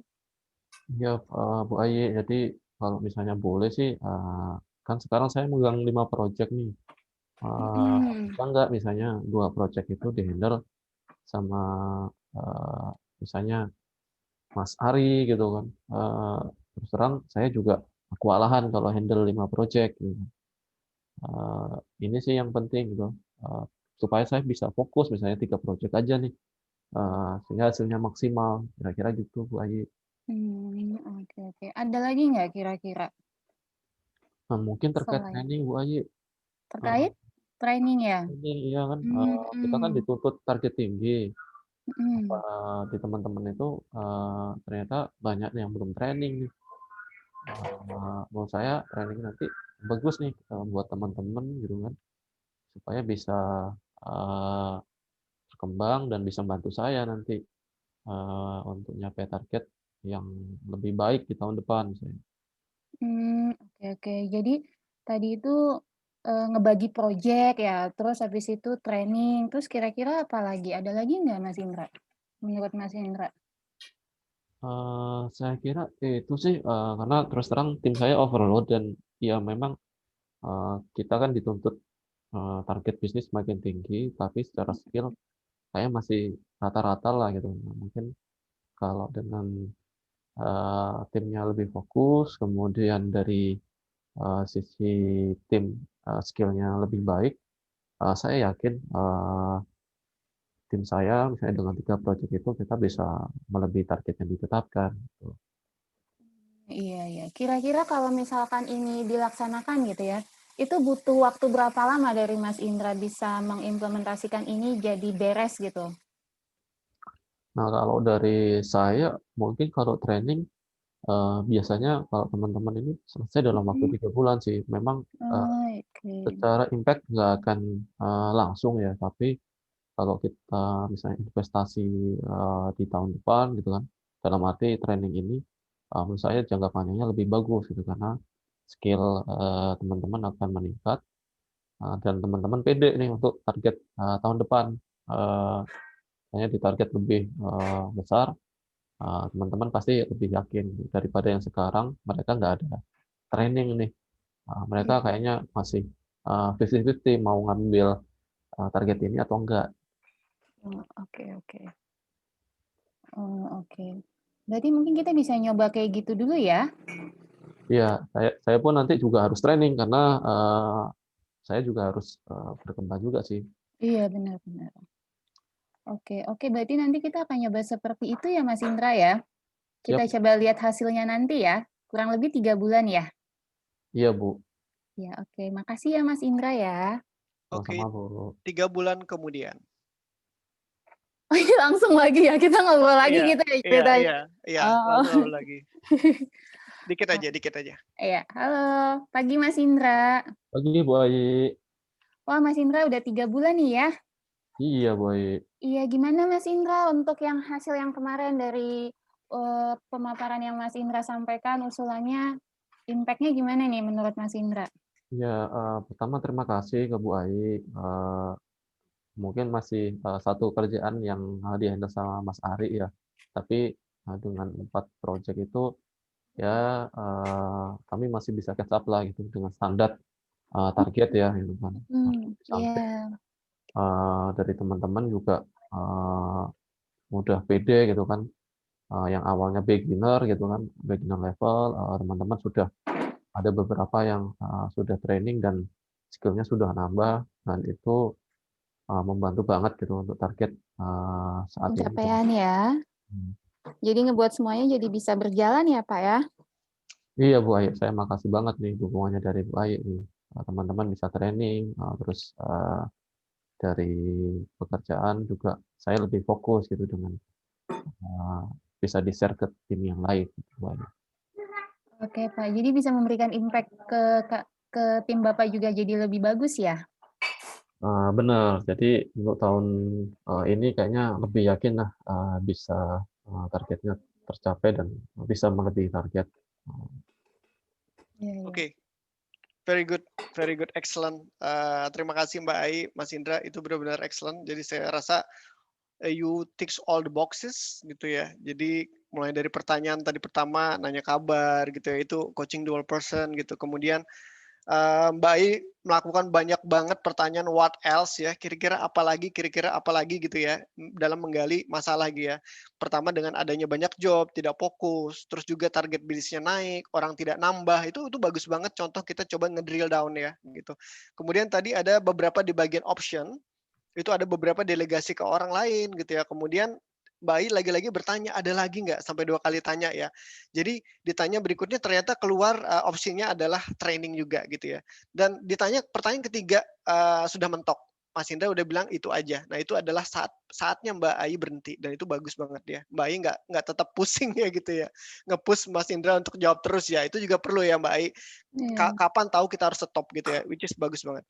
Terus tadi juga di bagian way forward-nya juga bagus, sudah ada training, delegating, kapan dilakukan gitu ya. Dan di mungkin yang conversation yang terakhir itu easy banget conversation-nya, nanya hasil, gimana nanya feeling-nya gitu, how moving forward gitu, kita tuh seperti apa pengennya kayak gitu. Jadi itu yang saya rasa sih perlu ya kita lakukan dan tadi simulasinya tuh benar-benar applicable banget dengan metodologi yang kita coba explain tadi. Nah, oke. Next adalah discuss gitu ya. Mungkin ada pertanyaan juga dari audiens. Saya boleh nanya Mas Dimas? Boleh Mas Indra juga boleh. Nah, ini kan kalau misalnya saya berperan rada baik nih dengan Bu Ai gitu kan. Betul. Kalau misalkan kita bandel gitu ya. Benar-benar. Apaan sih Bu Ai gitu kan. Iya. Tapi ya itu sebenarnya yang saya akan bahas di setelah ini sih sebenarnya gitu. Oke. Iya benar. Tapi kita sering nemuin kayak gitu soalnya, Dim. Ya. Gitu ya. Artinya dia nggak gitu, buat orang gitu. Nggak welcome banget ya orangnya ya gitu ya. Gitu. Oke. Ya itu bagus sih. Coba nanti saya akan coba angkat isu itu. Mungkin pertanyaan lagi dari audiens atau mungkin dari panelis juga boleh. Nanti kita bahas yang itu spesifik di next slide karena ada jawabannya di situ. Oke. Ada yang mau bertanya? Aku boleh. Kita perlu ngasih tahu nggak sih yang mau di coaching itu, kamu saya coaching ya nanti 10 menit gitu, atau enggak kita langsung better manggil gitu, terus kayak sesi curhat gitu aja, tapi kita udah tahu tujuan kita itu mau meng-coaching dia gitu. Iya. Untuk pertama kali jawabannya adalah Anda harus ngasih tahu dulu. Ya, karena kan ingat kan cara membangun habit yang aku jelasin dulu gitu ya. Jadi memang benar-benar itu tuh janjian dulu kapan berapa menit gitu ya dan itu jadi rutin gitu, itu harus jelasin di awal. Nah nanti mungkin ngingetinnya adalah bisa 1 hari sebelumnya atau mungkin intinya sih kalau dia nggak siap juga kita jadi nggak maksimal kan gitu ya. Maksudnya definisi siap di sini adalah dia mungkin ada perlu nyari data dulu atau apapun gitu. Jadi ketika coaching itu benar-benar factual information. Jadi jangan sampai dia kayaknya kira-kira itu not factual ya. Jadi harapannya sih dengan kita ngasih jadwal dia bisa prepare dan kita boleh bilang oke, tolong persiapin untuk materi coaching berikutnya ya. Biasanya saya gitu. Biasanya kalau saya sama customer, saya deliver training, kemudian mereka harus melakukan tugas-tugas gitu ya. Dan tugas-tugas itu nanti saya akan tracking. Jadi saya akan bilang, oke, next visit saya akan review tugas-tugasnya. Tolong persiapin seperti itu. Jadi rutin membangun itu. Mungkin di awal-awal saya develop orang itu banyak micromanage-nya ya gitu. Maksudnya banyak membentuk habit karena Anda tahu sendiri habit kita seperti apa ya, not very discipline kan. Jadi itu challenge sendiri gitu. Jadi menurut saya itu sih jawabannya Mbak Ai. Oke, siap. Saya takutnya merekanya malahan ini. Kadang ada misalkan tim gitu yang malah nggak keluar gitu lah tadi, maksudnya jadi nggak keluar apa yang mau dia iniin, nggak coachable lah ya mungkin. Iya. Ya kalau orangnya memang nggak coachable, kita bisa tahu, artinya mungkin dia sama sekali nggak punya ide tentang apapun gitu. Itu benar-benar blank kayak gitu ya. Tapi mungkin kalau orang gara-gara situasi emosionalnya nggak stabil saat itu, dan dia enggan bicara, nah itu akan kita bahas di next slide ya ini, coaching guideline ya. Nah, pertama yang perlu diperhatikan adalah don't take it personally. jangan tersinggung, jangan menyinggung juga kayak gitu ya. Jadi jangan judging gitu. Jadi memang benar-benar pure professional. Jadi saya pernah sampai punya prinsip itu ketika saya masuk ke kantor ataupun ke customer gitu ya, saya taruh hati saya di rumah. Saya taruh hati saya di rumah. Apa artinya? Artinya saya tidak akan tersinggung, saya tidak akan menyinggung orang lain. Tapi benar-benar pure professional relationship kayak gitu. Itu poinnya. Kedua, as open-ended question. Jangan tanya pertanyaan yang jawabannya yes dan no. Ya, tadi kita kan simulasi banyak banget open-ended question ya yang kita tanyakan ya. Jadi bukan pertanyaannya misalnya kamu sudah makan atau enggak. Itu kan jawabannya kalau enggak ya iya, benar enggak? Gitu kan? Tapi tanyakanlah kamu makan apa hari ini. Gitu. Bagaimana rasanya? Apa saja lauknya? Nah, itu pertanyaan open-ended question yang membuat orang willing to explain more gitu ya. Itu ya apa guideline yang nomor 2. Kemudian guideline nomor 3 ini benar banget seperti dan juga relate dengan pertanyaan Mbak Ai tadi gitu ya. Orang itu kadang kan tiap hari kondisi emosionalnya beda, kadang dia mungkin lagi upset banget dengan sesuatu, dia fed up dengan sesuatu gitu, atau dia mungkin lagi happy banget gitu situasinya kayak gitu. Dan kita perlu give people ini time to vent. Kalau dia terlalu banyak energi yang dia simpan negatif gitu ya, kita beri dia relaksasi untuk itu ya. Mungkin kita udah janjian hari ini jam ini, tapi ngelihat situasi nggak mungkin ya, orang mungkin lagi banyak kerjaan, ya mungkin kita bisa tunda esok harinya gitu ya. It's okay kayak gitu ya. It's okay to not to be very strict at this moment kayak gitu.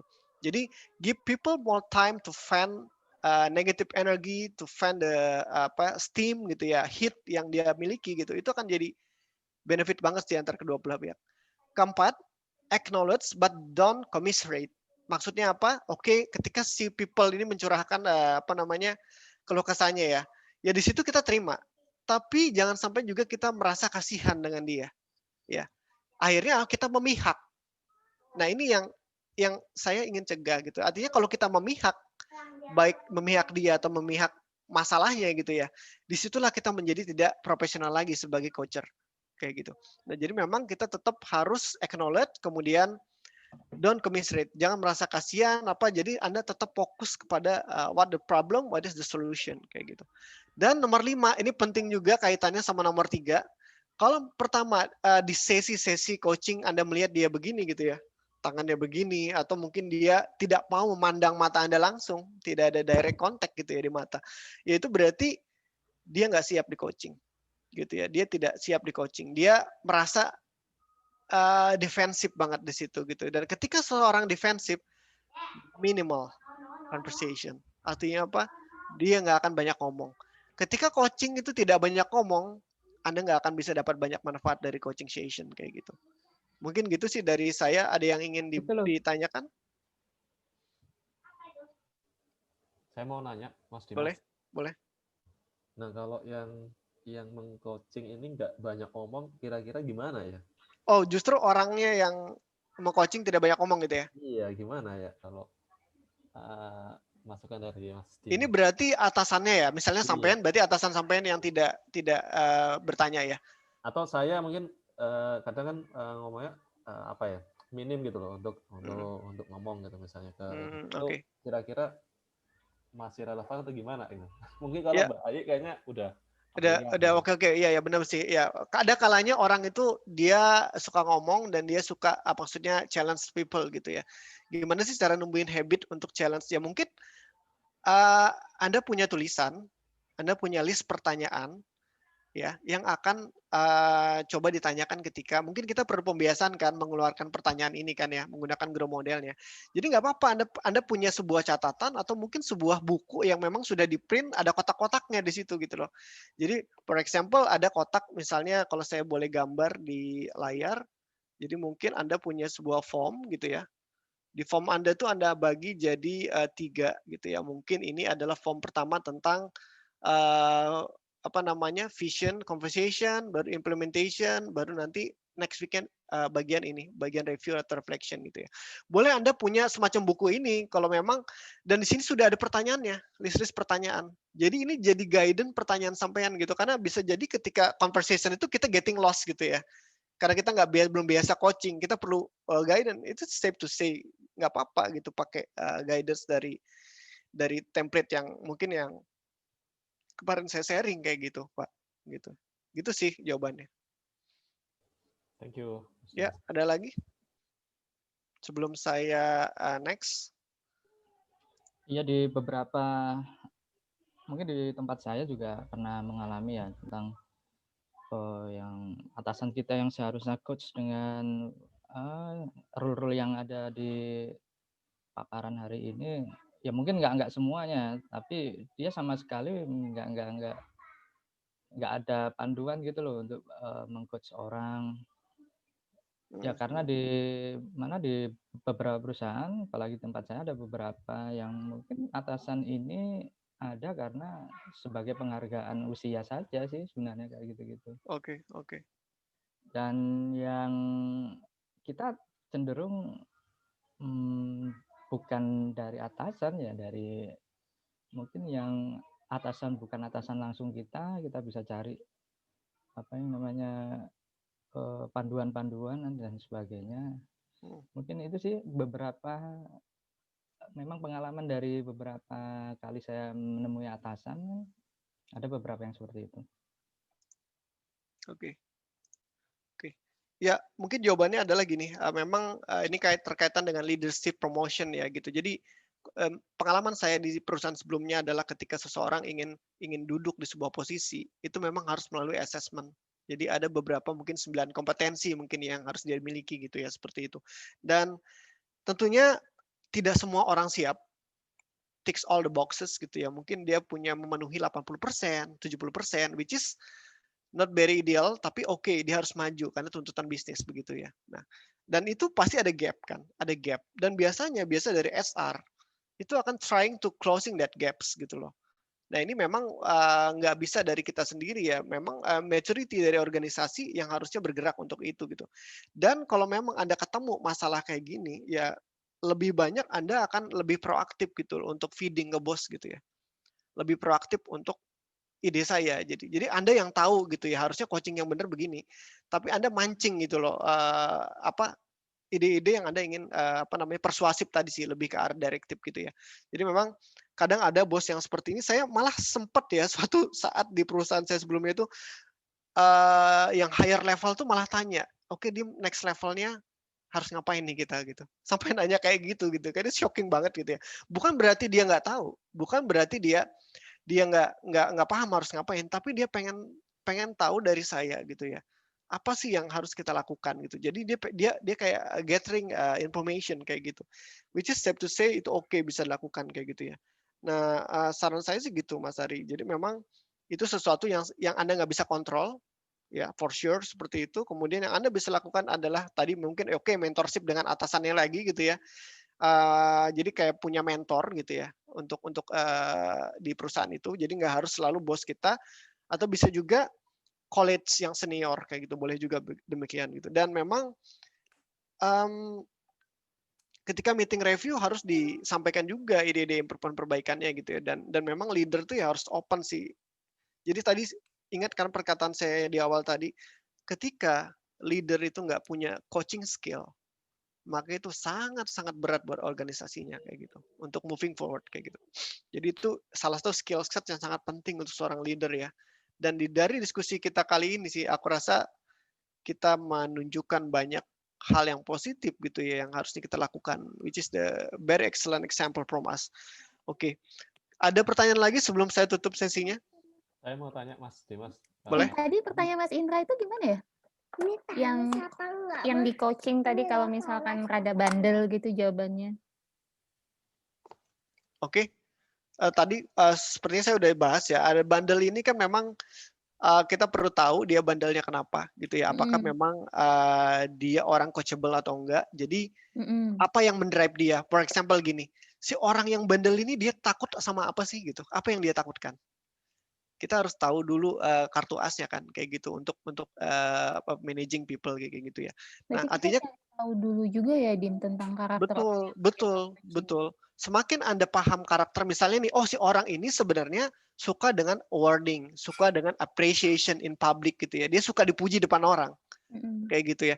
Nah, langkah selanjutnya adalah bagaimana caranya keberhasilannya dia itu akan coba kita visibelkan gitu ya di publik, apakah kita award atau apa. Cuman memang ya kita harus kasih tahu, Anda nggak bisa melakukan dengan cara Anda sendiri gitu ya. Pasti Anda harus ikutin beberapa rules yang memang harus bisa di follow gitu. Dan ada beberapa kasus yang pernah saya dengar, ketika seorang itu tidak coachable, itu ekstrimnya adalah dibalikin ke HR. Ekstrimnya adalah dibalikin ke HR. Untuk diapain? Untuk di-coaching oleh HR. Jadi ada beberapa HR itu punya treatment khusus untuk orang-orang seperti ini. Artinya kita nggak bisa ngatasin masalah itu sendiri gitu kan, Mbak Ai ya, Mas Indra dan Mas Ari ya. Artinya mungkin lebih expert lagi nih orang HR nih yang perlu coaching seorang ini gitu ya. Karena kita sebagai atasan kita tuh nggak punya 100% skill set untuk melakukan meluruskan orang ini kayak gitu sih. Jadi memang banyak best practice yang saya lihat adalah dibalikin ke HR. HR akan punya program untuk coaching special person, dan ketika balik dari special coaching session ini ya, itu biasanya gini, itu kayak semacam dia nanti dikirim ke sebuah instansi yang militer gitu ya. Di militer itu dia ditempa gitu ya kedisiplinannya, dan dia ditempa, kamu tuh nggak seseorang yang selalu punya power kayak gitu. Jadi setelah dia balik ya dari penempaan itu tanda kutip tadi gitu, dia jadi orang yang completely different gitu loh. Dan itu terjadi gitu ya di beberapa perusahaan yang saya tahu. Jadi memang ada programnya dari HR untuk coaching orang-orang yang ya agak sedikit bermasalah kayak gitu, baik. Terus kalau kebalikannya gimana? Maksudnya ketika kita meng-coaching orang gitu ya, syarat kriteria udah berhasil bagus cara kita coaching itu dari mana ya? Hasilnya sukses atau enggak gitu? Betul. Hasilnya sukses atau enggak, dan orangnya develop enggak dari the way of thinking-nya gitu. Mindset-nya berubah, cara pikirnya berubah, dia lebih open, kemudian hasilnya jelas, itu sih. Biarpun dalam pelaksanaan coaching kita itu misalkan kita tambahkan dengan direction gitu ya. Itu kan sering banget kayaknya. Sering. Nah, tapi harapannya sih yang the best consulting itu the best coaching itu ya itu harusnya 100% effortnya banyak dari mereka dan solusinya dari mereka gitu ya. Kita boleh kasih direction in the end gitu ya di bagian akhir, tapi harus nanyakan dulu, Anda dengan solusi saya nyaman nggak kayak gitu. Jadi bisa jadi dia dengan cara itu dia nggak nyaman kembali gitu. Dia punya cara sendiri untuk mencapai targetnya kan gitu. Artinya kita nggak micromanage juga gitu loh. Karena bisa jadi ide yang kita kasih itu nggak cocok buat dia gitu. Dan dia paling tahu itu nggak cocok gitu loh. Sering kan kita dapat yang kayak gitu ya. Jadi combine boleh. Kalau memang orangnya ini nggak fully automated gitu ya di coaching, dia fully coachable, dia 50-50, boleh Anda sedikit direct. Tapi harapannya dia harus nanti jadi ke fully coachable kayak gitu person gitu ya. Nah, jadi memang tidak selalu kita feeding, tapi kalau dia sudah mentok nih, mungkin Anda tahu nih beberapa solusi yang mungkin bisa berhasil gitu ya. Anda coba tawarkan. Jadi bukan direction tapi pertanyaan, kalau diginiin gimana Mas? Kalau digituin gimana guys? Menurut sampean seperti apa? Berhasil nggak kalau diginiin? Nah itu jadi kan kita nggak feeding tapi kita nyoba ngulik gitu ya. Si dia ini relate nggak dengan ide kita gitu ya. Dan dia mungkin jadi terinspirasi gitu Mbak. Bahwasanya, oh iya benar ya mungkin bisa Pak kayak gitu. Coba saya coba gitu. Nah itu sering banget terjadi di saya kayak gitu ya. Jadi coba kadang atasan saya itu ngasih recommendation tapi bukan direction sifatnya tapi adalah pertanyaan gitu. Kalau diginiin bisa nggak menurutmu? Kalau begini mungkin nggak menurutmu? Nah itu sih yang sering dilakukan sama atasan saya gitu. Oke, siap. Oke, I think we have reaching the end of our session gitu ya. Itu which is satu lagi. Oh, satu lagi. Oke. Once more ya. Oke. Nambah tuh masih banyak. Luar biasa. Saya belajar banyak dari nanti kalau penutup ada pertanyaan lagi juga ya selanjutnya apa? Soalnya kita tertarik nih untuk selanjutnya. Gitu ya. Bener, saya sih nggak membatasi, maksudnya selama Anda enjoy, kita udah 2 jam sesinya, mungkin ada yang mau left gitu silakan gitu, saya nggak akan tahan gitu. Oke. Ya, tadi kan dijelasin, kadang pimpinan nanya ke kita itu bukan berarti nggak tahu ya apa yang next to do-nya mungkin ya. Nah, bagaimana di sisi kita misalnya kita itu tahu bahwa sebenarnya orang ini nanya gitu kan, atau memang nggak ada visi gitu. Oke, Anda ingin mengetahui apakah orangnya itu ngetes atau enggak gitu kan ya sebenarnya ya? Bener, memang nanya Oh ini iya, atasannya ngetes atau enggak gitu ya? Jangan-jangan ngetes doang nih gitu kan karena ya? beberapa case itu saya lihat kok seperti ini gitu. Jadi saya compare beberapa pimpinannya. Ada yang memang punya visi bahwa memang kita tahu arahnya itu kemana gitu kan. Ya. Dan mungkin secara detail how to-nya itu nggak akan jelas gitu. Maksudnya yang penting kan kita tahu visinya di mana gitu. Tapi ada yang memang ini next-nya gimana tapi nggak ada visi mau kemana itu saya juga bingung gitu loh. Oke, ini bagus banget pertanyaan ya Mas Indra. Ini pertanyaan yang sulit dan bagus. Saya kebayang begini kalau saya bayang, mungkin saya juga nggak selalu benar ya, mohon dikoreksi. Jadi kalau dia tidak punya visi, dia tidak akan marah kalau Anda tidak tercapai targetnya. Ya, artinya apa? Kalau seorang itu punya visi, dia punya ekspektasi. Kalau dia punya ekspektasi, dia punya target-target yang harus dipenuhi. Kalau target itu tidak tercapai, dia pasti akan challenge sampean, dia pasti akan concern, dia akan marah mungkin suatu saat gitu sama sampean gitu ya. Tapi kalau orang nggak punya visi, nggak punya bayangan, nggak punya next itu akan jadi seperti apa sih? Dia akan tenang-tenang aja. Anda akan nggak tercapai, dia bisa biasa-biasa saja, karena dia nggak merasa punya urgensi itu harus tercapai gitu loh. Ya, urgensi di sini adalah oke, saya punya cita-cita, kalau saya nggak tercapai ya saya akan ini dong gitu loh, berupaya itu tercapai. Kalau seseorang nggak punya itu, dia nggak akan marah. Itu salah satu cirinya Anda akan tahu gitu. Dari saya sih kayak gitu. Mungkin dari yang lain ada masukan? Ya menarik sih, berapa karakter employee kita memang ada beberapa yang seperti itu. Terlebih yang selama ini dia nggak yang terlalu apa ya namanya, penaltinya itu nggak jalan di perusahaan. Karena dia udah punya pengalaman, dia punya grade-nya sudah sesuai, ya sudah jadi atasan. Tanpa harus tahu hal-hal yang sudah kita paparkan di pagi ini. Dan sama kejadiannya bahwa yang bagus memang bawahannya ternyata gitu loh. Hal-hal kayak gitu nggak bisa di apa ya, kalau di istilahnya di BUMN ataupun di perusahaan yang nggak jatuh pun, rugi pun dibayarnya tetap sama sih dia itu ya. Itu tadi urgensinya nggak ada. Iya, iya. Jadi let it flow aja, dia mau perusahaannya seperti apa ya dia delegasikan, artinya dia pandai mendelegasi tanpa harus dia sendiri yang berpikir itu. Apakah bagus sih apa ya langsung mendelegasikan tanpa harus dia filter dulu? Ya, the highest leadership level Pak Ari ya, itu adalah delegasi. Ya. Itu the highest level of leadership. Artinya Anda bisa mengempower orang-orang Anda bisa trust orang-orang Anda untuk melakukan pekerjaan itu kan. Nah, tapi karena disalahartikan tadi, dia mendelegasi karena dia nggak punya kompetensi.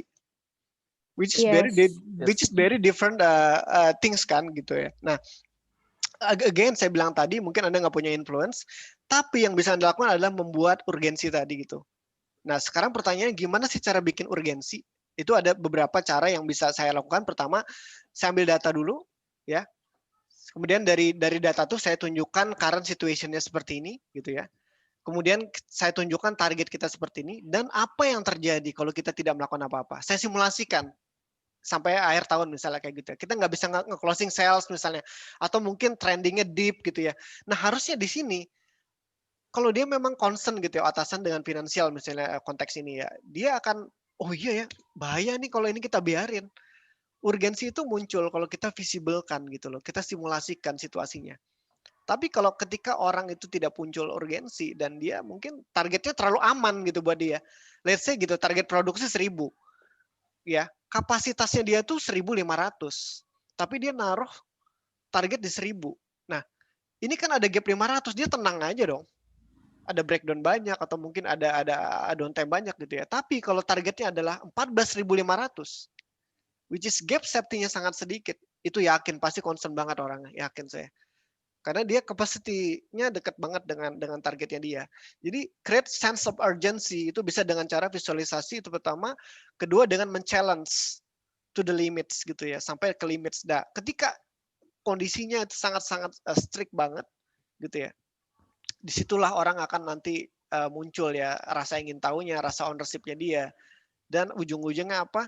Dia akan punya visi. Ini harus tercapai targetnya. Tapi kalau dia tidak punya itu semua, dia aman posisinya. Apapun KPI-nya dia tidak berdampak, yakinlah itu steady banget organisasinya. Artinya maksudnya steady banget tuh ya gitu-gitu aja gitu, nggak akan berkembang. Dan saya sebagai personal, saya akan cabut pastinya gitu ya. Artinya saya akan cari lingkungan yang challenging gitu ya. Itu saya personal gitu. Karena saya pengen develop, saya pengen grow, itu passion saya gitu ya. Kalau saya di organisasi seperti itu, mungkin pilihan saya akan seperti itu gitu. Which is very personal for me gitu ya. Tapi mungkin orang-orang lain mungkin nggak punya pilihan itu, ya dia harus stay. Dan dia harus meng-create environment untuk coba challenging situasi seperti itu. Kayak gitu sih, Pak Ari. Iya, ini jatuhnya kita nggak punya ya uncontrollable tadi, kita nggak bisa mengendalikan hal-hal seperti ini. Kita kembalikan ke HRD aja, HRD bilang dia ditempatkan di situ untuk kalian dukung seperti itu kan. Ya kita dukung kalau dia visioner, dia tahu apa yang ingin. Dia dari bidang yang lain, tetapi secara manajerial dia bagus, setelah pendekatan leadership dia bagus, kita dukung. Kayak saya nih, saya di bidang yang sekarang pun saya nggak tahu karena saya bidangnya dari awal itu bukan di sini. Tapi ya kita lah memanage bagaimana itu power dari bawahan-bawahan kita itu untuk support kita. Tapi dulu zaman ketika saya ini cerita masih masuk awal-awal bekerja, memang ada yang istilahnya generasi yang kebapaan yang modelnya sultan kayak gitu. Ya sudah, ini kondisi yang harus saya telan dulu lah mungkin. Iya. Dihadapkan pertanyaan dengan, loh itu ditempatkan di situ ya kalian dukung lah itu atasan kalian gitu. Nah, ya sudah. Mungkin ada dari teman-teman baik dari audien maupun dari panelis yang punya solusi lain ya untuk Mas Ari. Nambah diskusi mungkin. Wah, boleh. Ya apa namanya? Ya emang benar yang di highlight sama Mas Pak Dimas sama Pak Ari ya. Jadi emang kayaknya kalau dari saya pribadi sih lingkungan sama culture itu sangat berpengaruh besar dalam kondisi coaching ini ya. Kalau ya memang betul yang disampaikan Pak Dimas, ya memang kalau memang KPI-nya itu nggak challenging pasti stagnan. Cuman memang ya kalau kita lihat juga ini bentuk kerjaannya. Jadi mungkin kan ya contohnya aja kalau di beberapa tempat kan memang ada yang sifat kerjaannya KPI-nya cuma monitoring. Jadi ya emang asalkan tidak down ya sudah gitu loh. Nah di tempat-tempat seperti itu ya tentunya ya kalau dibilang KPI-nya tidak terlalu challenging memang. Dan sebenarnya nggak usah ngapa-ngapain ya bisa tercapai gitu. Sedangkan improvement itu sangat sedikit gitu. Nah kalau pengalaman saya sih, beberapa pengalaman saya ini ada beberapa yang mau saya coba sebenarnya. Jadi ketika memang tidak mendukung semua itu yang saya pengen saya menimbulkan rasa malunya sih sebenarnya dari person tersebut. Nah ini mungkin kita bisa ngakalinya dengan ya model penilaian sih memang akhirnya. Mungkin ini memang ya ini yang sedang saya coba ya. Jadi ada beberapa hal ketika ya kadang kalau kita ngomong coaching kan waktunya pasti lama. Gak mungkin lah saya bilang kita bisa ngubah orang dalam waktu 6 bulan itu hampir tidak mungkin kalau bagi saya. Ya mungkin bisa, cuman ya sangat tergantung orangnya itu tadi. Tapi dalam posisi normal menurut saya itu kondisinya pasti sangat panjang. Nah yang saya pengen coba adalah sekarang saya sudah mencoba itu selama setahun ya dan menurut saya nggak berhasil. Saya coba 1 kali 2 kali saya kasih ke dia. Nah, sedangkan kan di tempat saya mungkin pola kerjanya cepat. Jadi ya bagi saya ya kamu mau ikut silahkan, nggak ikut ya udah gitu. Nah terus kalau akhirnya memang kondisi seperti itu bagi saya ya saya sekarang mencoba ini ngetes untuk menemukan rasa malu. Jadi mungkin kalau di di tempat saya ya saya kasih mungkin nilai yang lebih jelek dari yang lain. Bahkan kalau perlu memang ya kita bikin drastis gitu. Nah kalau sudah drastis seperti itu mungkin dia mulai akan membandingkan dengan koleganya gitu loh. Kenapa ya saya kok dikasih nilai jelek? Kenapa ya seperti itu? Nah ini mungkin ya ini usulan saja. Mungkin ya cara saya termasuk ya mungkin beberapa orang menganggap kasar. Tapi karena saya lihat ya dengan pola yang pertama tadi dan waktu yang cukup singkat kurang bisa dapat hasilnya gitu. Gitu mungkin diskusi saja dari saya. Oke, saya boleh tanya ya, Mas Bijak ya. Selama setahun itu gitu ya, kan tadi prosesnya cukup lama gitu. Kemudian saya pengen tahu apa saja yang sudah dilakukan dari Anda ke yang tadi di coaching gitu ya. Kemudian si coaching ini juga mendapatkan treatment apa sehingga kok 1 tahun itu belum ada perubahan yang signifikan ya? Ya, jadi kalau di saya dalam pengalaman saya itu kurang lebih di role play yang sudah dilakukan tadi sudah saya lakukan. Saya undang dianya. Kenapa kok ya kamu malas-malesan lah seperti itu. Ya responnya sih sebenarnya ini nantinya lebih ke arah lingkungan secara general. Jadi memang di lingkungannya kebetulan ya dia ngerasa nggak nyaman gitu loh. Dia pengen pindah, dia pengen ini gitu. Cuman kan ya kita juga kadang harus melihat ya organisasi secara keseluruhan gitu. Sedangkan ya intinya dia pengen pindah, dia nggak nyaman dengan bos yang sekarang gitu lah. Ya karena target yang terlalu kencang, terus ya mungkin beberapa ngerasa kurang dihargai seperti itu. Nah sebenarnya sih dalam 1 tahun ini saya juga sudah berusaha menunjukkan bahwasanya kalau memang yang kerjanya benar ya saya berikan nilai yang sepantasnya gitu. Cuman kayaknya sudah berapa kali ya, kayaknya 4 kali lah saya undang, maksudnya dalam ya ngomong gitu. Tapi saya belum melihat ada perubahan yang signifikan lah dari dia. Intinya saya kasih tugas ya dia nggak kembali nge-report gitu. Harus saya tanyakan dulu, itu pun sudah kondisi telat. Makanya saya nggak berani untuk memberikan pekerjaan yang detailnya sangat ketat gitu. Sehingga akhirnya saya coba kasih dulu yang lebih ringan gitu.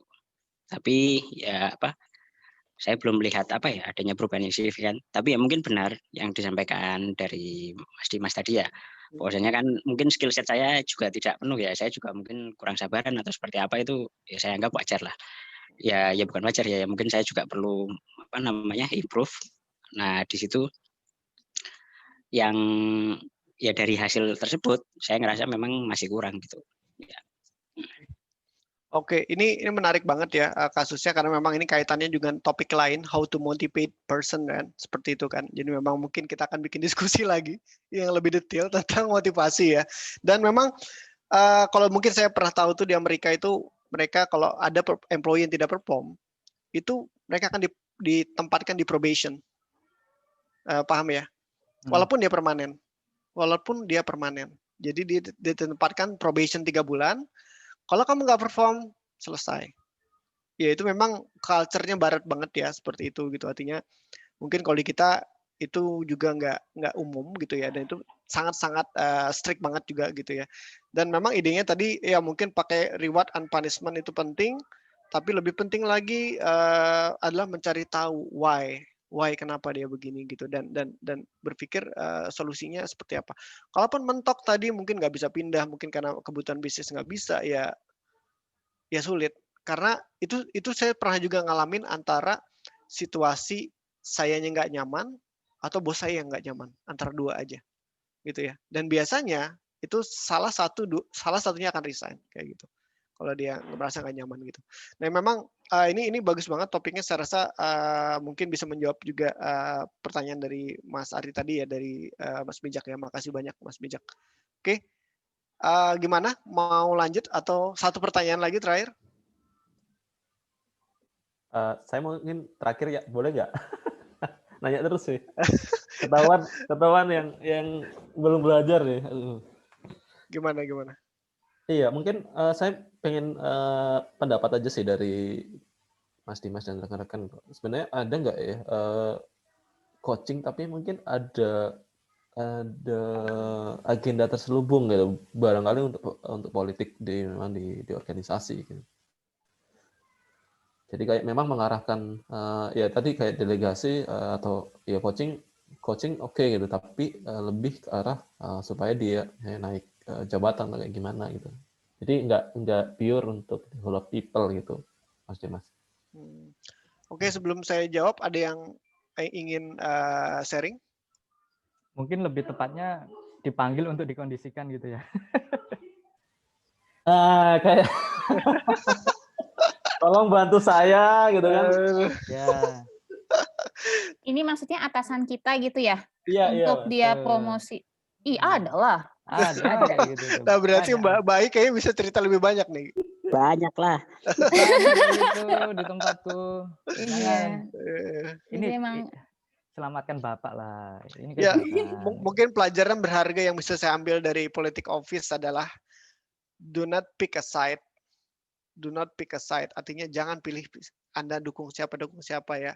Karena ketika terjadi sesuatu perubahan yang besar di organisasi dan orang yang Anda dukung tidak ada di situ lagi, biasa Anda yang akan terdepak biasanya. Kayak gitu. Betul.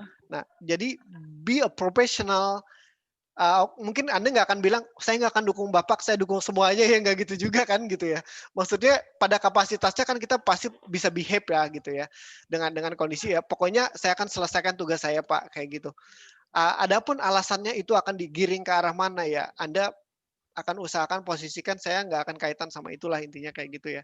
Nah, jadi be a professional itu yang selalu saya tekankan ke diri saya sendiri. Saya nggak mau pick a side. Artinya saya bisa masuk ke siapapun. Ini sudah pernah saya terjadi di tempat sebelumnya.